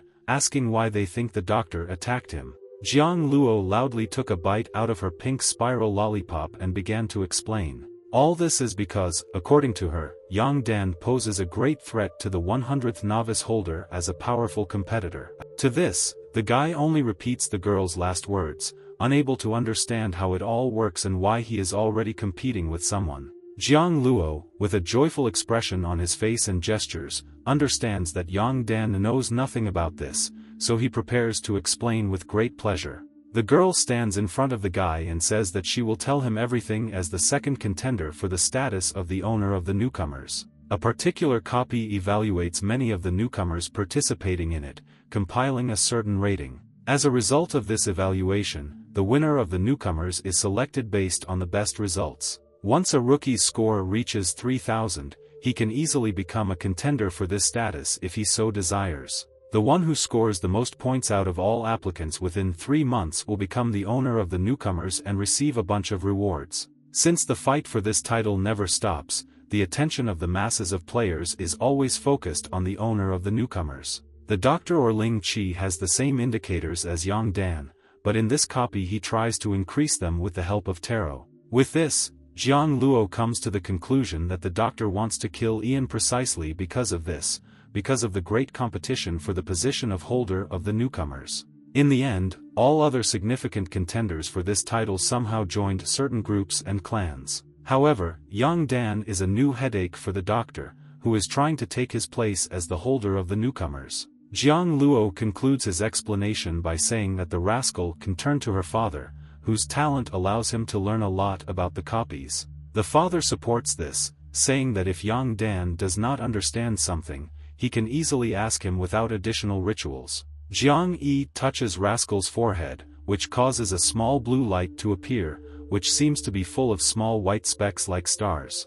Thus, the man conveyed the basic information about the copy that they should get into, at least the information that he had managed to collect and that he wanted to share. Yang Dan was a little shocked by this, placing his hand on his forehead and unable to say anything due to this shock. In the end, Rascal gathers himself together and thanks Jiang Ai, to which he tells him not to worry too much about it. Jiang Luo, meanwhile, says that they shouldn't waste extra time and rushes to the entrance to the copy. After a few seconds, the girl took the lead, with Yang Dan and Jiang Ai trailing behind. Suddenly the man shouts to the guy, keeping a friendly smile on his face. Jiang Ai claims that he wants to give something to Yang Dan, his face suddenly taking on a serious expression. He asks to take the blue crystal in his hands, the description of which called it tears of the devotees and spoke of the effect of allowing the player to leave the copy and return to the playing area at any time.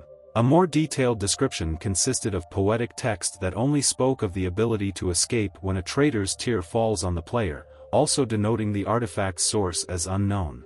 Jiang Yi says that he is giving away this artifact, realizing that Yang Dan will use it correctly, but the man also claims that he has one more request. The guy says that he is ready to listen to the request, and the man asks that the fraudster protect Jiang Luo. Yang Dan replies that it will not be a problem for him and takes the crystal away. Jiang Yi sincerely thanks him for this. As the three walked towards the place that would transport them into the copy, the crowds around began to discuss the Jiang family merging with the newcomer. Players say that all the newcomers who entered the instructor are now dead, and therefore they are very interested in whether the scammer will be able to avoid such a fate. It didn't take long for one of the players in the crowd to put his hand on Yang Dan's shoulder to get his attention. The guy told the fraudster to beware of this family, as they love to deceive newcomers, adding that he himself almost became their victim. He continues to say that only death awaits Yang Dan in this team, and Jiang Luo's patience runs out. The girl angrily asks how this guy dares to be so ungrateful after her father taught him so many tactics and gave him so much information.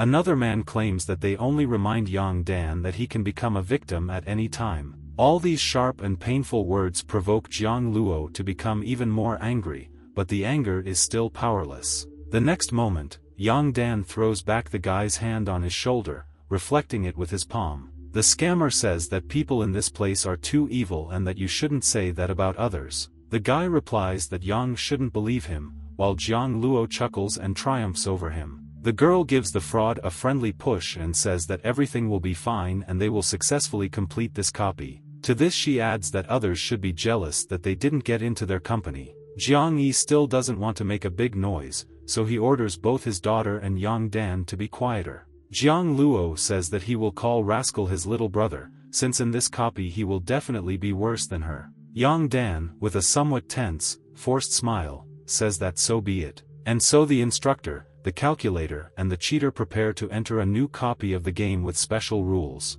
When the system announces their names and classes, all three confirm their identity, followed by more details about the conditions of the copy. The three of them will be in a society where each person will have their life as a live broadcast and will have a status based on the evaluations of others, for 5 days. Yang Dan wakes up in an ancient outfit in a luxurious bed. There are 17 people on the live broadcast, surprised that he is in this particular copy. The scammer hears someone calling him, saying that the guy has been asleep for 9 hours and needs to get up and take a shower. This repeats several times like an alarm clock, so Yang Dan decides to turn it off by extending his hand towards the source of the sound. When he reaches this source, he feels human skin and someone's wet tongue. Instantly, Yang Dan was left with the last remnants of sleep by the terrible object, which seemed to be just a mouth shrouded in skin. In addition, right next to the fraudster's bed sat a maid, half of whose face was damaged. The girl addressed her master. She claims that since Yang Dan woke up, let him go with her to the toilet, to which he agrees. The maid bows before the rascal and her label appears above her head, describing the girl as old-fashioned, cruel, and among the best maids and the most beautiful girls. With tension, Yang Dan notices these labels along with the 67 points, thinking hard about them. In addition, he wonders how a girl with a damaged face was recognized by so many people as one of the most beautiful. The maid turns to Yang Dan again with a smile on her face, telling him to close his eyes so she can wash his face. The swindler was about to do this, but the rag with which the maid wanted to wash him caused him a big problem right away. It was the skin of a person, removed from the face, on which hair and bloody marks still remain. Seeing this, Yang Dan decides to wash himself and informs the maid, ordering her to leave him.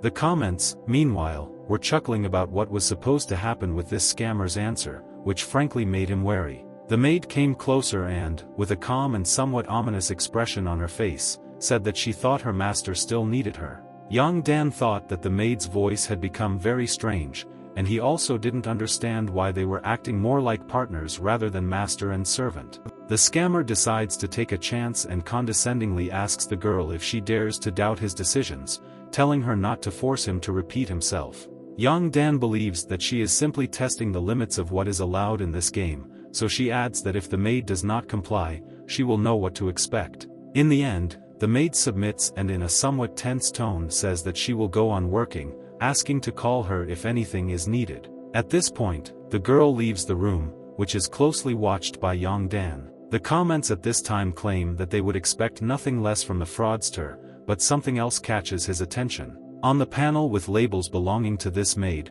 the number of points decreased from 67 to 66. Young Dan recalls a description that noted that anyone who follows a person's life for more than half an hour can evaluate or label, so the maid is obviously being followed. The scammer decides to pay attention to his points, of which there were 95 along with the labels of Elite, Possessor and Ideal Creator. Young Dan notices that his glasses have not changed at all from this action or from watching him. The cheater breathes a sigh of relief that at least he didn't lose his points. He decides that to understand how this system works, he needs to look at the lives of other people. The chip on his neck helps with this. Suddenly, Young Dan hears a loud voice from outside. He thinks it is Jiang Luo, so he decides to check. The voice loudly and irritably asks that since the girl has become someone's maid, will she have to clean the toilets now? Coming out of his room, Young Dan saw Jiang Luo in her maid uniform, holding a long sword with both hands. The next moment, the girl pointed this sword at the maid who had just left the fraudster's room and claimed that she would cut this maid's head in two. She answers her, calling her a girl with 32 points, that if she does not obey orders, she will die. Indeed, Jiang Luo's panel showed exactly 32 points, along with labels about being a maid, having a rebellious personality, and being talkative. With tension and a certain lack of understanding of this irony, Young Dan only confirms what he sees, saying that the girl only has 32 points. The gray-haired maid touches Jiang Luo's sword and immediately breaks it in half with a smile on her face. The girl does not understand how this could happen to her weapon, thinking that there is definitely something wrong with this copy. Next, her rival maid reaches out to grab the girl and punish her for disobedience. This maid grabs Jiang Luo's neck and lifts her into the air while maintaining a sinister smile on her face. The girl begs her rival for mercy, while at the same time trying to get out of her hands or at least weaken them. Young Dan orders his maid to stop, but she refuses with ill-concealed irritation. The maid even claims that this is her personal matter and asks not to interfere in her concerns. Young Dan tries to understand why his maid does not see any threat in him,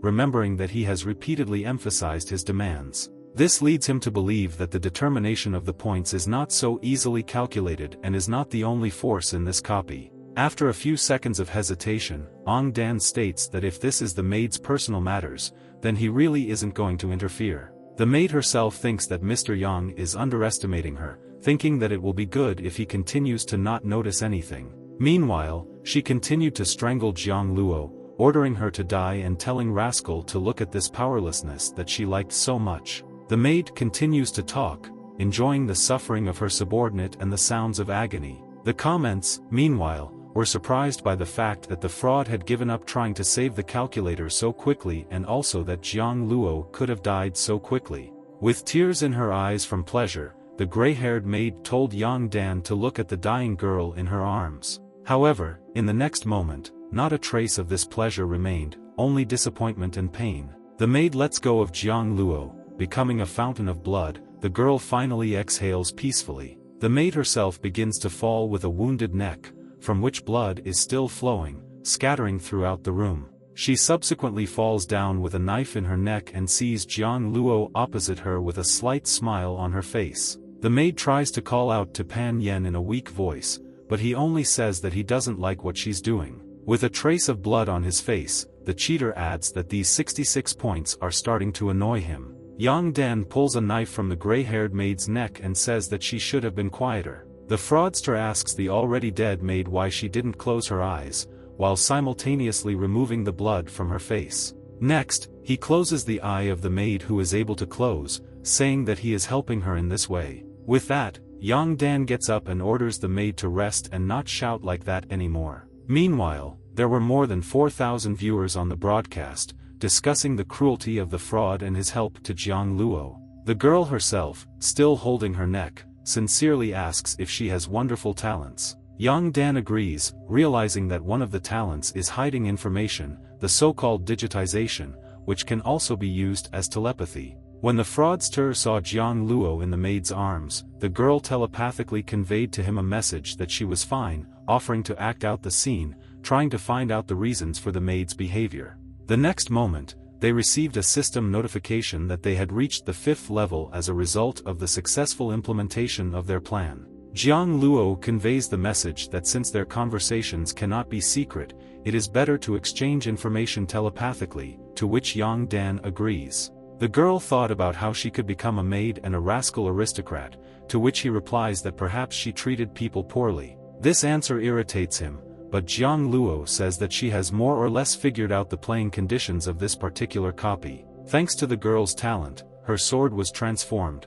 but was destroyed, probably due to some rule of labeling society. Eventually both players come to the conclusion that people with the most points are capable of controlling people with the least. Jiang Luo asked how Yang Dan guessed so quickly, to which he replied that he had experienced difficulties before, adding that he knew how to test the rules of the game. The calculator asks what is on the fraudster's mind and he prepares to give him his answer. Yang Dan orders her to take a broom and clean the room. If in 10 minutes there is still a corpse lying here, she will be finished. Jiang Luo can barely contain his anger at such a dismissive speech, preparing to find a plan for revenge now. In the next moment, a system notification of this order could be seen, including all the details and conditions described by Yang Dan. Moreover, the description claimed an order from a noble person and encouraged Jiang Luo to complete the task as soon as possible. The girl herself looked at the fraudster with disappointment and said not to do anything like that again.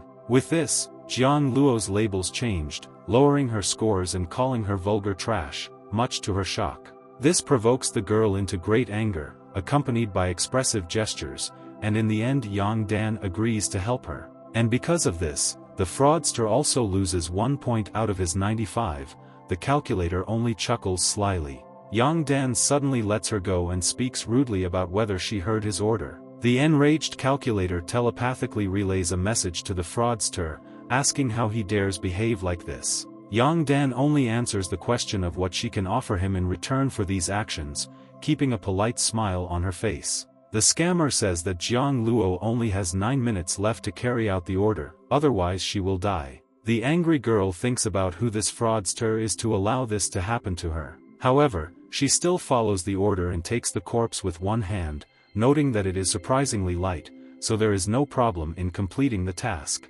Yang Dan thinks about why the rules of the game are so strict, saying that players have the same labels as creations from a copy. Moreover, he can prescribe things that he himself is unable to carry out, which leads the rascal to wonder if this copy will consider them monsters. To learn more, Yang Dan summons Tang Xian's new book, which helped him a lot in the last game. The fraudster opens a page telling about a society of labels, in which class chaos reigns.